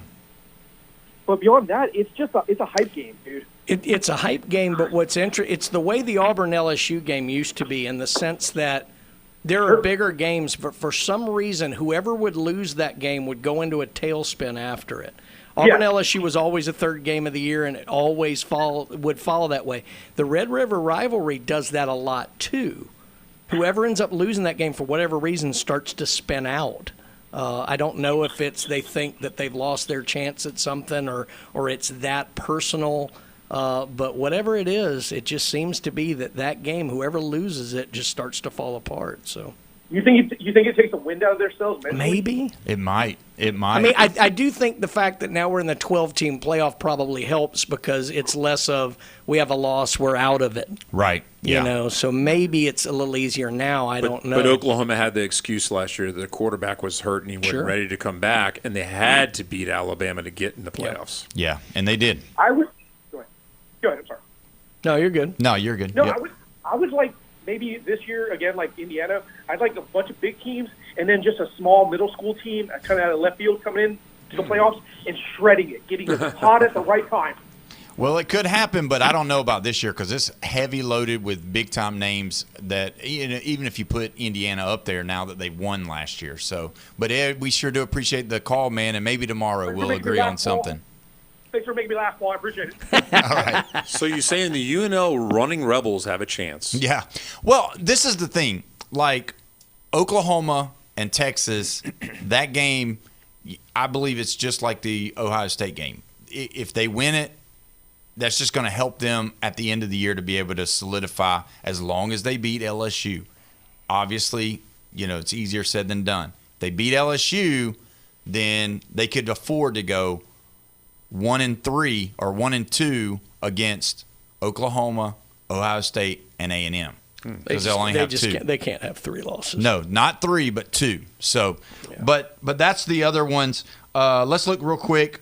A&M. Let's move on to A&M. People are not across the board, no any way, shape, or form has any confidence in Marcel Reed. Everybody, for whatever reason, they're like really pushing down on Marcel Reed this year. They're talking about some of the things he did last year. They're talking about that they got lucky, that they had some of this, they had some of that. Their wide receiver core is not as good as what they had last year, that whole deal. And they're like, he's going to get exposed. And everybody's just like, A&M is not making the playoffs. I think their overall team will be better a year from now, in the sense that I still think they're just a year too early across the board to really make a run. But that being said, if you have a returning quarterback from a playoff team, you're probably a favorite to make the playoffs again. And when you look at how their schedule lines up, yes, they have a trip to LSU, and yes, they have a trip to Alabama, but I think they're catching both at exactly the right times. The LSU one is right after the LSU Ole Miss game. The Alabama one is right after Alabama's played Georgia and Tennessee back-to-back. Mm-hmm. So they're catching those well. The only 2 rough games for me on their schedule are their last 2. Yep. They go to Oklahoma and have Texas at home. Yep. So, their schedule lines up pretty good, too. I think based on what I'm seeing now, I think they make the playoffs. No. If we say – and see, that's what I'm saying. Why? Tell me why, because I got a reason. And I know that those 2 games, the LSU and the Alabama game, both being on the road, are 4 weeks apart. I get it. Mm-hmm. And they can be prepped and ready for it. But they're going to be untested. And the problem with it is that I've seen it too many times, especially in the NFL, where a team at the end of the year, before the Seahawks won a Super Bowl – towards the end of the year, they really were turning it up. Mm-hmm. And I've seen teams do the exact opposite. They go down and they trash. Yeah. And guess what A&M did at the end of the year last year? They did. They went to trash. It's almost like people figured them out or something like that. So they're going to drop the LSU and Alabama game, and at the end of the year, boom, they're going to drop 2 in a row, and they're going to be 8-4, and nobody's going to be talking about it. Wow. And so for me, it's that if across the board, if we're saying 3 losses, you're left out, this is where it gets really tough because 2 of your greatest competitive teams, most talented teams, Oklahoma, Texas, are at the end of the season, which is not good for you. Yeah. It's opposite for Notre Dame, as because of your point, is that they've declined in the latter parts of the years, and it's always because of who they played. So they can't afford a loss to an Alabama or a loss to LSU or even Missouri. Yeah, that's on the what I was road. going to say. If you lose to a Missouri, and again, don't get me wrong, to me, LSU and Alabama, those are going to be tough, but the Missouri game could be one of those slip-up deals in the middle. But if you lose one of those 2 games, you're out. Because I just unless Arch is hurt and they go backwards, or Oklahoma, John Mateer's hurt and they go backwards. It actually wouldn't shock me if they went on the road and beat Oklahoma at the end of the year. I think they're a bad matchup for Oklahoma. The funny thing about them was last year is they didn't blow everybody out. I mean, Arkansas should have had them. South Carolina had them by 30. LSU had Oklahoma at the end of the year. No. I'm talking about A&M. Oh, A&M. But A&M, the thing that I liked about them last year, and I agree, they were a bit of a paper tiger come playoff time, was they learned how to win every which way. Yeah, they did. And that is important going forward when you bring in the quarterback back and the young coach back. So if you're asking me based on the fact that they could not catch LSU and Alabama at better times, if you're asking me, and I think they can go to Oklahoma and win, even if they lose to Texas at the end of the year because Texas may need that game more than them, if you're asking me right now to bet, I think they're one of the 4 SEC teams I think is going to make it. Okay, and you say absolutely not. Well, they absolutely could miss. Yeah. But I think they're going to make it. Well, we're going to go ahead and take our break. When we come back, we're going to dive into that. Plus, PCB hobby. Not Todd, but Brian. We're going to talk about it. You're listening to the Sports Blitz. Paul Wilson at 104.3 ESPN, Northwest Florida. I think the move.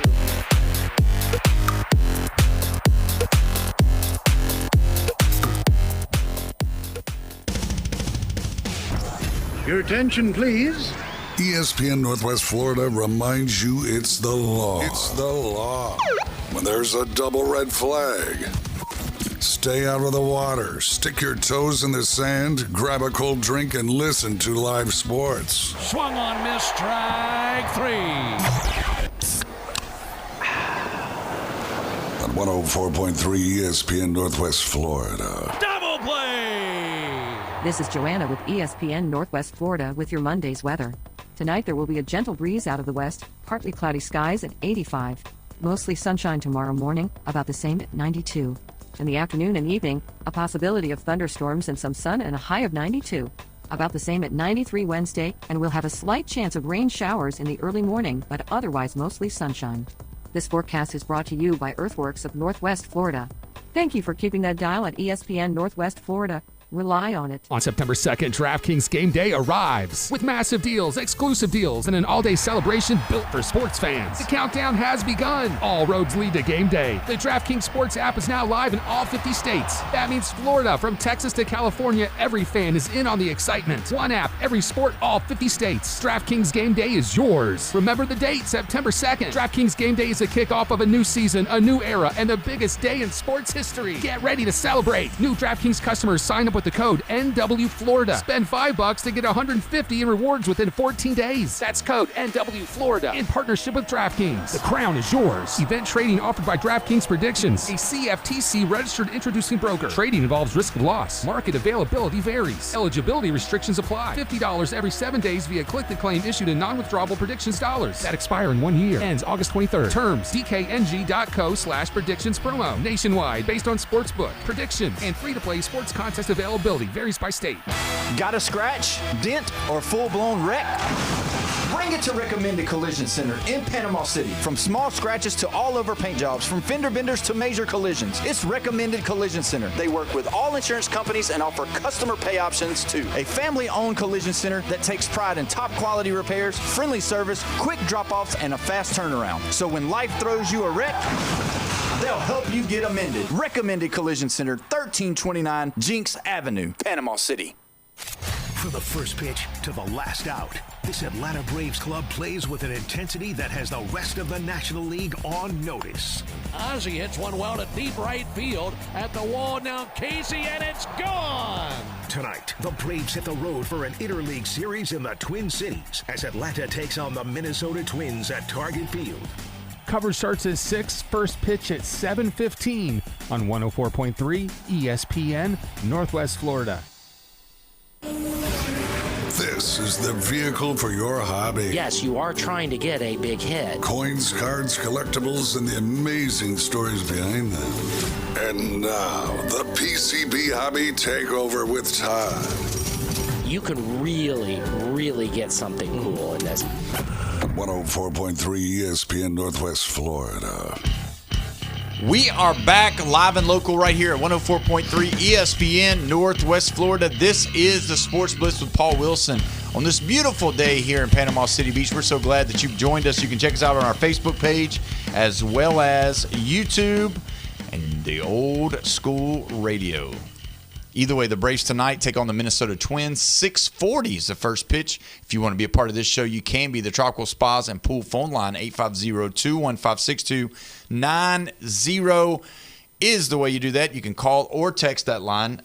Now, we've got Brian in the building. Obviously, Todd is out of the country, flying into the country. Merry old England. Somewhere. Selling a big old comic book, Correct. which is fantastic. I saw a picture of it. Man, that one was something else. But yeah, I mean, that's pretty. When you get, so they do that the same way. They as cards. They, oh God, yeah. I mean, they do it the same way. Collectibles are very similar in their sense. It always, anything collectible comes down to, do people want it? How rare is it, and what condition is it in? Yeah. It's always those three things. It could be coins, it could be comics, it could be Pokemon, it could be sports cards, it could be memorabilia, it could be stamps, it could be anything. And that's why I like the what was the Beanie Babies, because of how rare they were. Well, that was supposedly, yeah. And then people wanted them, and then the Cabbage Patch Kids, and you look at me crazy, but these things are going for thousands of dollars, and even the Cabbage Patch Kid cards, the rare ones, and that's just. So really, it's just a crazy thing that, we used to laugh and make fun of them. We do not carry Cabbage Patch Kids, I'm proud to say. But okay. Yeah, no, you're not wrong. But if you came across one and you found it a good deal, Brian wouldn't buy a Cabbage Patch Kid. Don't get me wrong. I used to get the little action figures from Star Wars, and to keep Those them in the huge. box would be a sin, and not play with those things. Come on. Well, you know what a lot of people did that were smart? No one would have thought of it. That's why a lot of this stuff, no one would have thought of it. That's why it works. Mm-hmm. I know there were some people out there who the parents would buy two. Oh, yeah. One for me in the box. One stays in the box for long-term collectability, and one you play with. Mm-hmm. And that was, a lot of the people that – but the reason the old ones are worth what they are is because, like you said, they were to be played with. No one kept them in the box. Yeah. So. That's true. Very few people did that. So it's the same thing with sports cards. It's, everybody talks about the stuff from the 80s and the early 90s being called the junk wax era. And everybody thinks it's just because they printed so many. And don't get me wrong, they did. Yeah. The biggest problem was everybody kept them because that's our age. Yep. So I'm lumping you in with us. That's okay. That's our age. But all we heard, if we were collecting cards, and our dad did, all we heard our dad say was, I used to have 15 Mickey Mantles, my mom threw them out, or we put them in the bicycle spokes, or I don't know where they are. The reason the stuff from the 50s, 60s worth so much is that. Yep. We kept them all, so we finally did the right thing. We kept them all, kept them in nice shape, and because they're not hard to find anymore, they're not worth a lot. No. It's just supply and demand. I would have bought the 86 I clear didn't keep boxes. mine in good shape, so I missed that. Yeah, that's fair. All right, well, let's talk about what's going on, what's coming out, and what's happening. There's a lot going on. Let me talk about this first before I get into the products coming out this week. The big show run continues. Yes. Thank God I had 1 week off. But I go up to Auburn this week, and we've talked about it a couple of times. The Auburn NIL On to Victory is putting this show on. It's crazy. This is the way of the world now, and it's going to be on the floor at Neville Arena. I go up Friday. Show's going to be Saturday and Sunday. Some great autographs signed, like Dale Murphy and Andrew Jones, Tim Hudson, Dominique Wilkins. It's going to be Chris Davis for Auburn.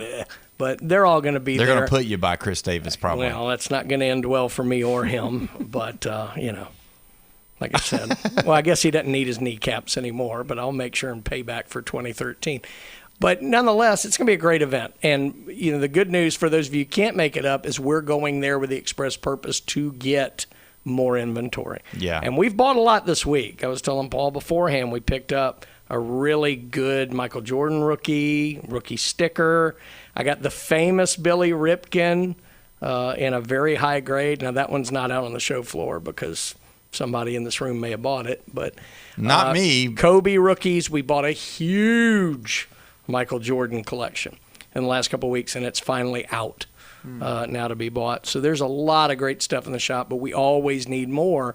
So we're going out to get that. The following weekend, we're going to Saraland, just north of Mobile, for Gulf Coast Card Show there. And then 2 weeks after that, the week after Labor Day, I go to the 4-day Dallas Card Show, which is one of the biggest in the country. So we have a lot of that going on. This week, you've got Topps Logo Fractor Baseball coming out on Wednesday. It's always a popular set. What is that? So what they do is they take the Topps Chrome cards and kind of, recessed in the back, they have like the little Topps logo. It really looks good. It's the same design as Topps Chrome and all. It's just like it's almost like an entire set of parallels, if you will. And they're really popular because they really look good. So that comes out on Wednesday. You've got Upper Deck Clear Cut Hockey on Wednesday. Topps Motif Basketball, which is a higher end set, comes out on Thursday. But this week is about football, Paul. Are you ready? I am ready. Upper Deck CFL football, Canadian football. No. I'm kidding. That does come out this week, but that's not what I'm talking about. On Friday, 2026, Topps Flagship Football. First time they've run Flagship Football. And Flagship is the paper set, the icon, the one that's been around forever. First time they've done Flagship Football in well over 10 years. Wow. So this is coming out on Friday, and it's also going to be the first pro cards of Fernando Mendoza, Ty Simpson, who went off the other night. Yep. All of the latest draft class, this is going to be their first pro cards, and this is Topps. So they're going to have all kind of cool stuff in there.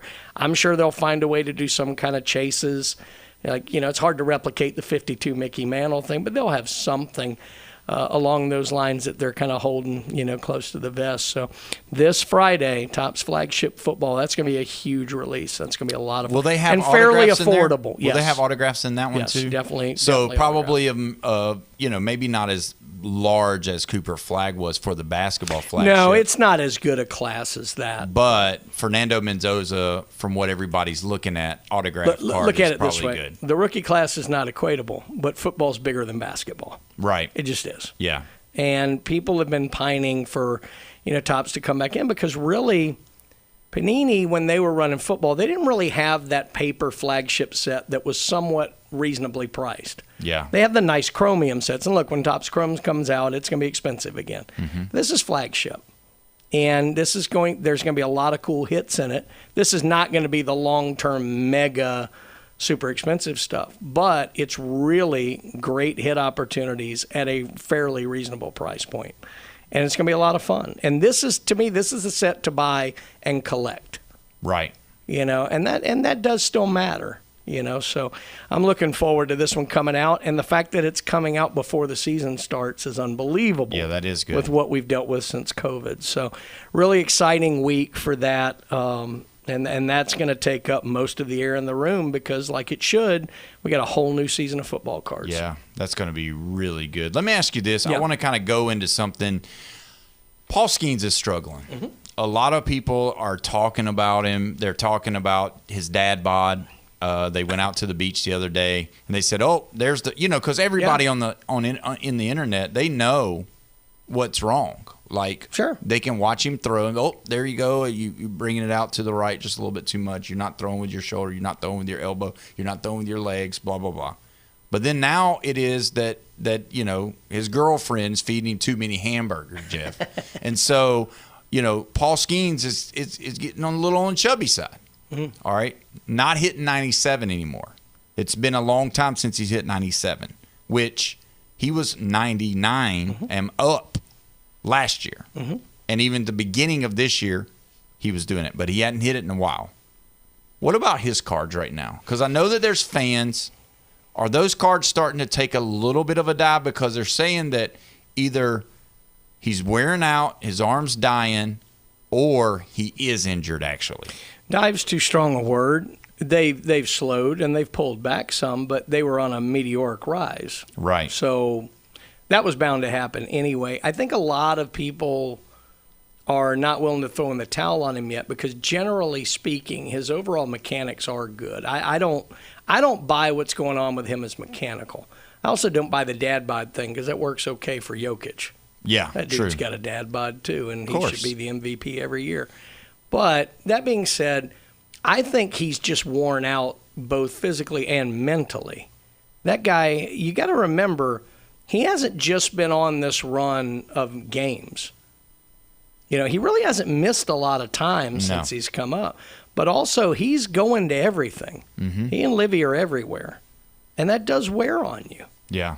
And I think more than anything, I just think he needs kind of a reset.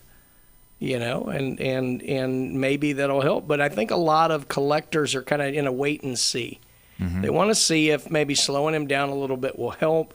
They want to see if he's going to end up with a team like the Yankees. Of course, the potential lockout has got everything up in the air too. Yeah. So I would say the hobby is in a bit of a wait and see. It's pulled back some, but I don't think anybody's in like a massive sell-off. I think the hobby is still more worried long-term about Mizorowski because of the way that he throws and how long can that last versus Skeens.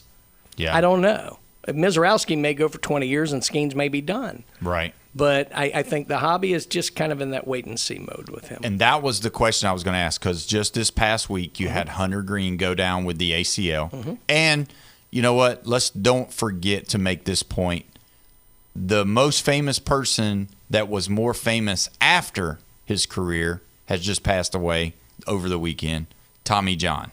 A lot of people didn't even know he was a pitcher, didn't know what was going on, but they've heard of the Tommy John surgery. Sure. Well, he was the first one to get it, so they called it the Tommy John surgery. Well, but anyway, he was the first one who it didn't end his career. Right. He's the one that came back. Surgery, that's yeah. Right. So just wanted to mention that. But with Hunter Green going down, this happening to Skeens, that's where I wanted to go.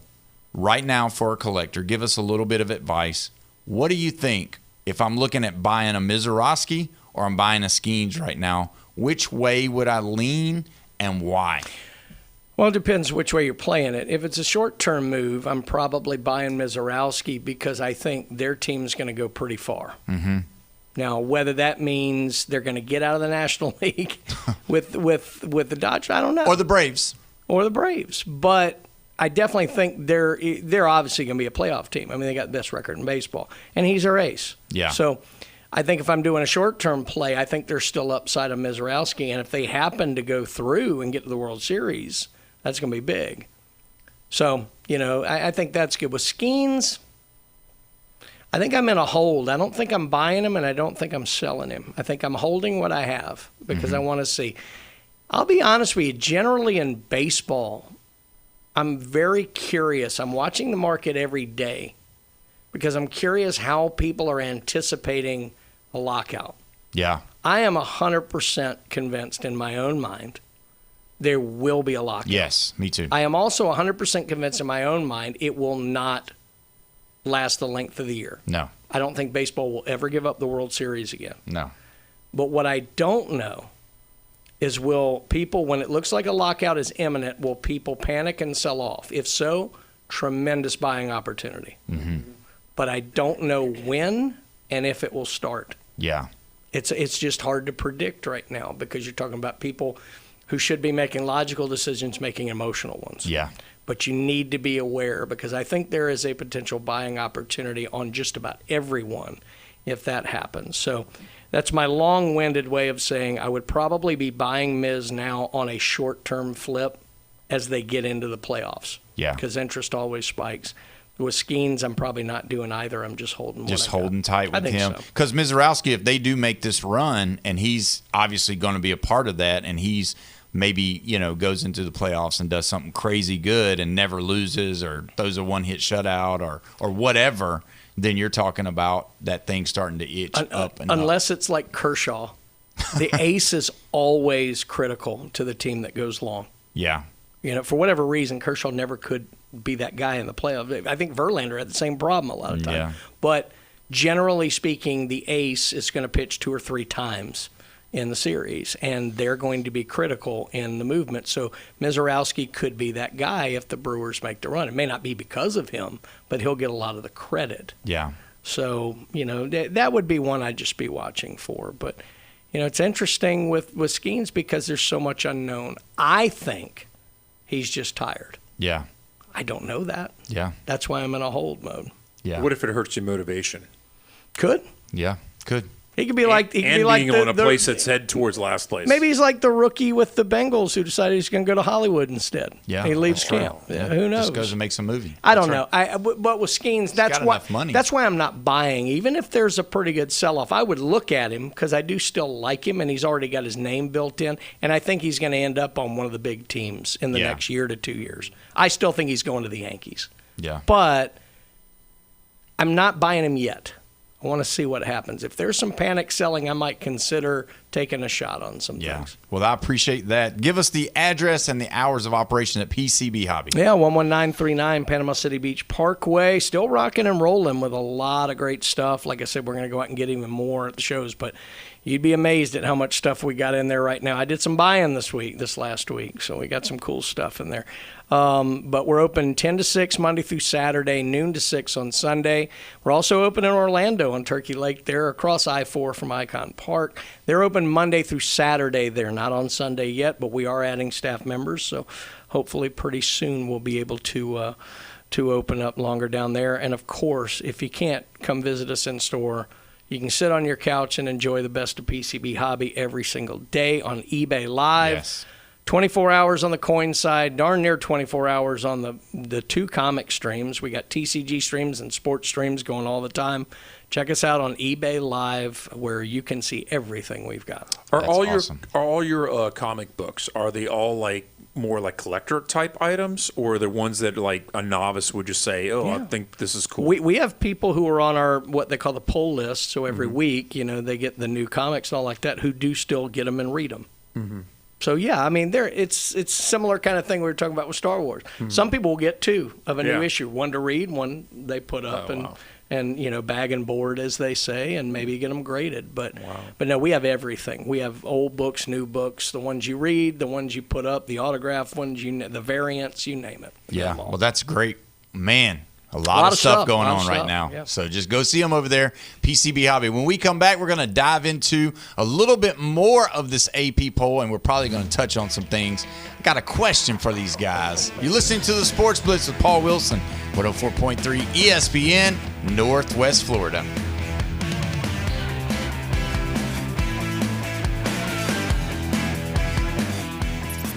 ESPN, Northwest Florida.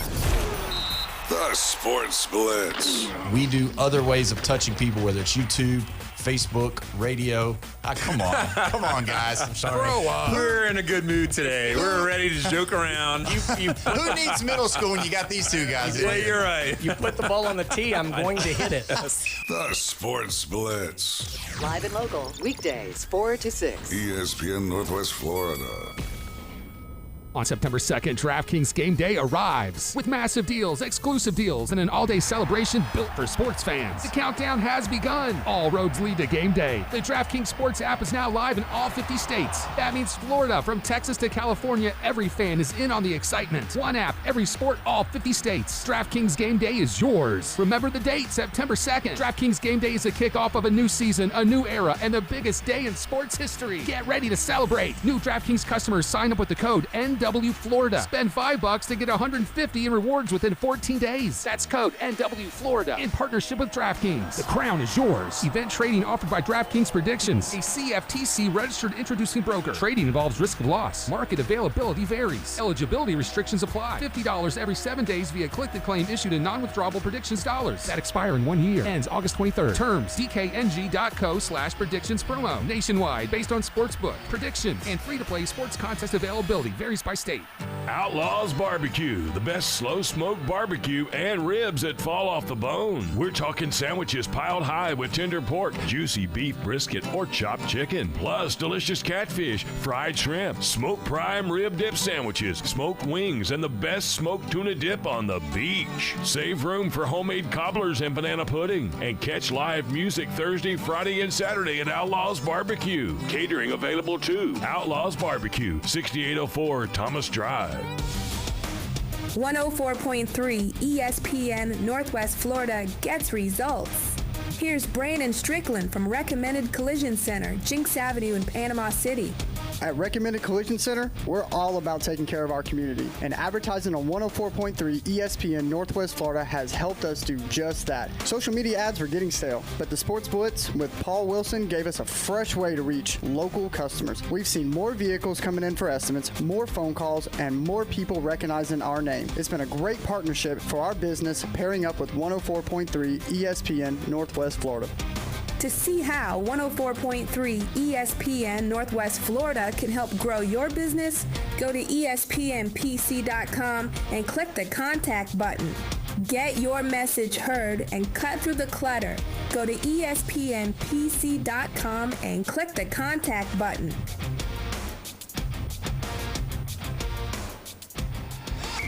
ESPN Northwest Florida.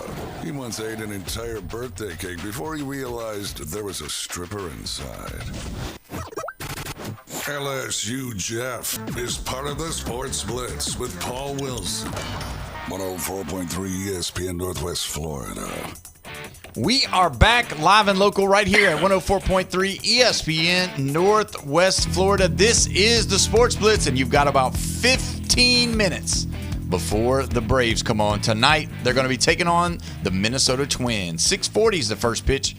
Don't forget, you can also always call in, text in on the Tropical Spas and Pools phone line, 850-215-6290. We were talking earlier about how hot it is outside, and we've been getting the weather updates and all of those things all week, all weekend about how hot it is. I'll tell you what, inside, it is just right. And you know where you can go inside to play sports? Do play in beautiful Panama City, 287 Aberdeen Parkway, right over there by the Lynn Haven Sports Complex. You don't want to go anywhere else. If you're a team, one of these teams, maybe you don't want to have your practice outside, or maybe you can't find a field. Well, you know what? Do Play rents out the facility for practices as well. So, Coach, you got a place to practice with these guys, and you've got good restroom facilities and also great fields for them to practice in. So make sure you go over to see them. Their website is doplayonline.com, and also you can check out their Facebook page. They got all of the stuff going on. You are seeing all this stuff on their Facebook page that's going to have everything that they're doing, even some adult dodgeball leagues. You need to go get involved. It's a great place over there at Duplay. Jeffrey, what you got? Let's go outside. You say go inside. Yeah. Let's go outside because the Deckhand Social, you get your tailgate on over there. And you don't have to have a boat and dock or anything like that. Just go out by the pool. Yeah. Watch on one of the biggest TVs in all of the Panhandle in Florida here. Yeah. They say it's like 20 foot. That's a monster. Yeah, it's big. It's huge. Is it bigger than the Lone Star Boil House? I'm not even sure. I don't know. We're going to get our tape out. We're going to measure. We have to measure them. Either way, you got one. Because you know what Lone Star Brian's going to do? If He's going to be one up them. If Paul's buying, I'm willing to compare. Yeah, that sounds good. I'm sure we got some. But yeah, we have one on the PCB side, and then we one on the Panama City side. See, so you got two. We'll have to see who's got the biggest. But you know how the Texas guys are. Everything's bigger in Texas. Yeah, that is true. Well, so let's talk about something real quick, guys. We've got just about 10 minutes left, 8 minutes left. Talking about the NFL, we'll catch back up on this AP stuff a little bit later.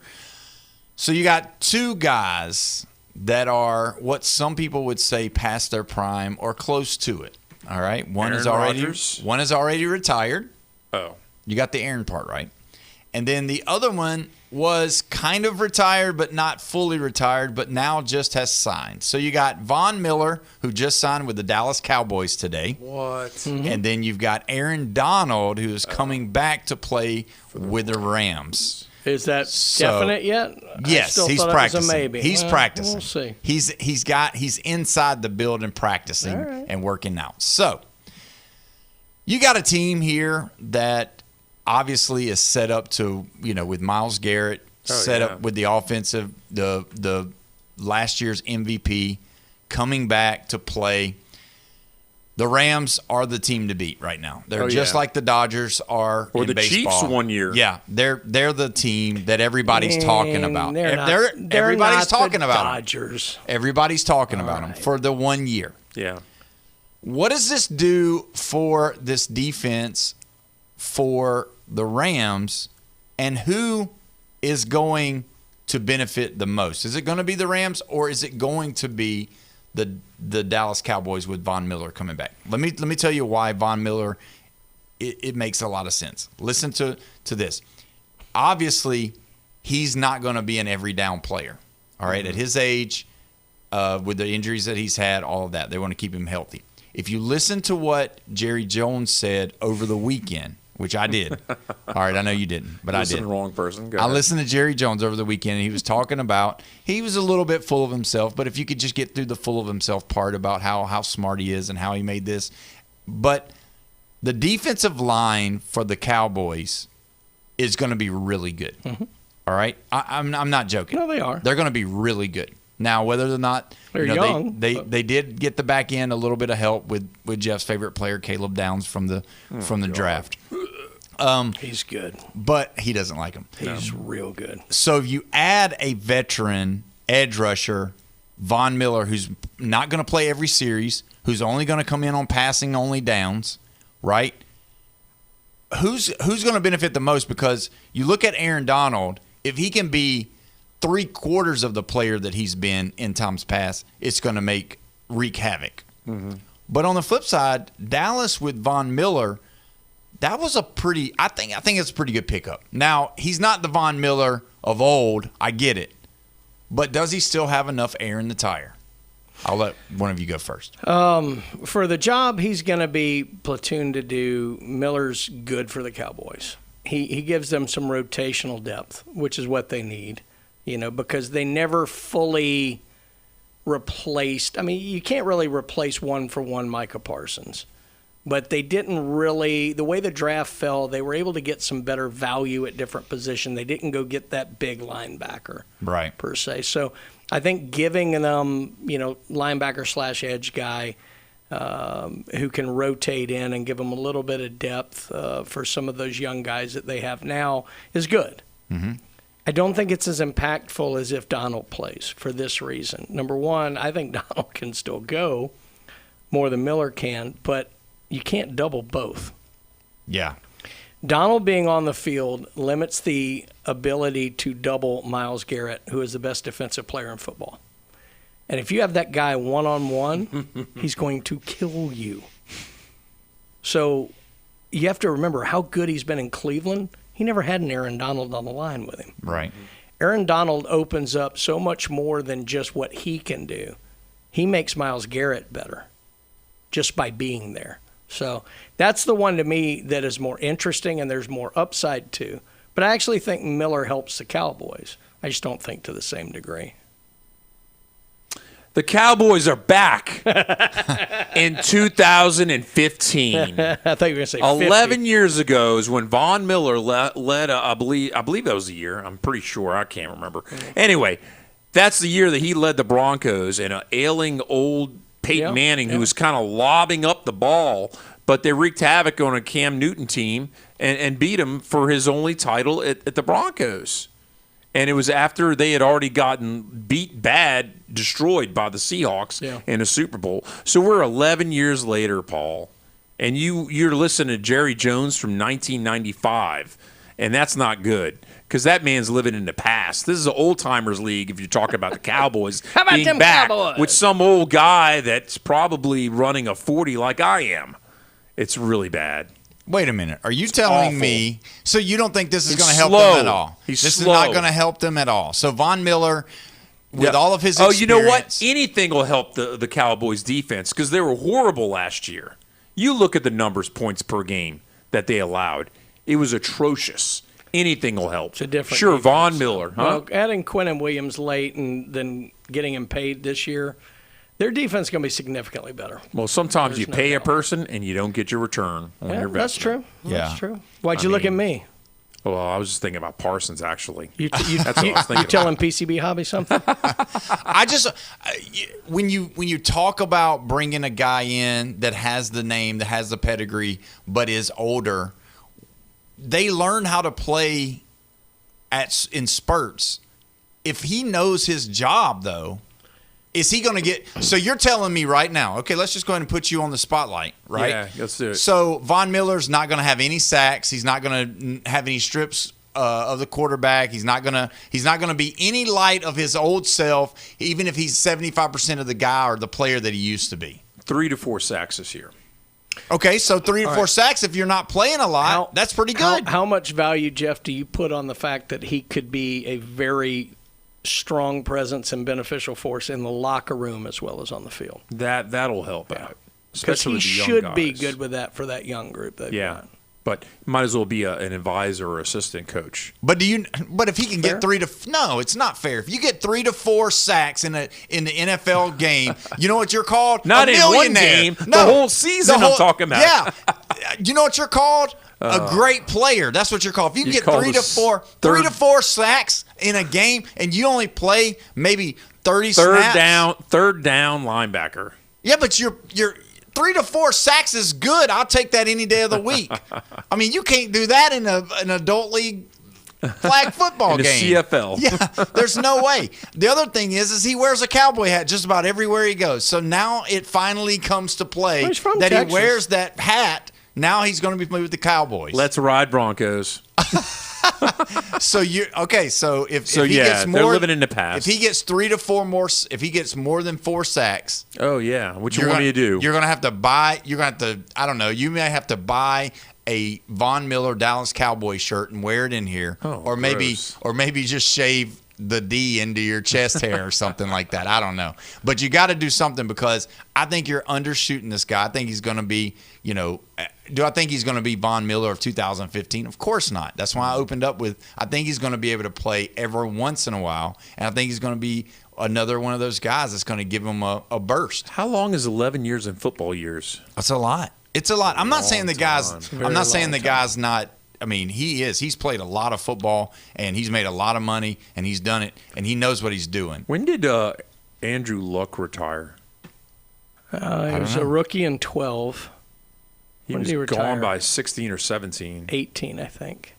No, it wasn't 18. I think it was. I think it was going into the 18. What does that have to do with that's Von Miller? That's how long it's been. It's been longer than that. If Andrew Luck came back, would you be excited for the Colts? I mean, if he could throw 3 to 4 touchdowns, like you're saying about 3 to 4 the whole sacks. season? No, what's a little different position. What's unreal is Aaron Rodgers started the NFL in 2005. Yeah, that is true. That's crazy. And he's still here. You know who's not here? Us anymore. The show is over. We will be back tomorrow, same time, right here at the Sports Blitz with Paul Wilson. 104.3 ESPN. We'll see you tomorrow, guys.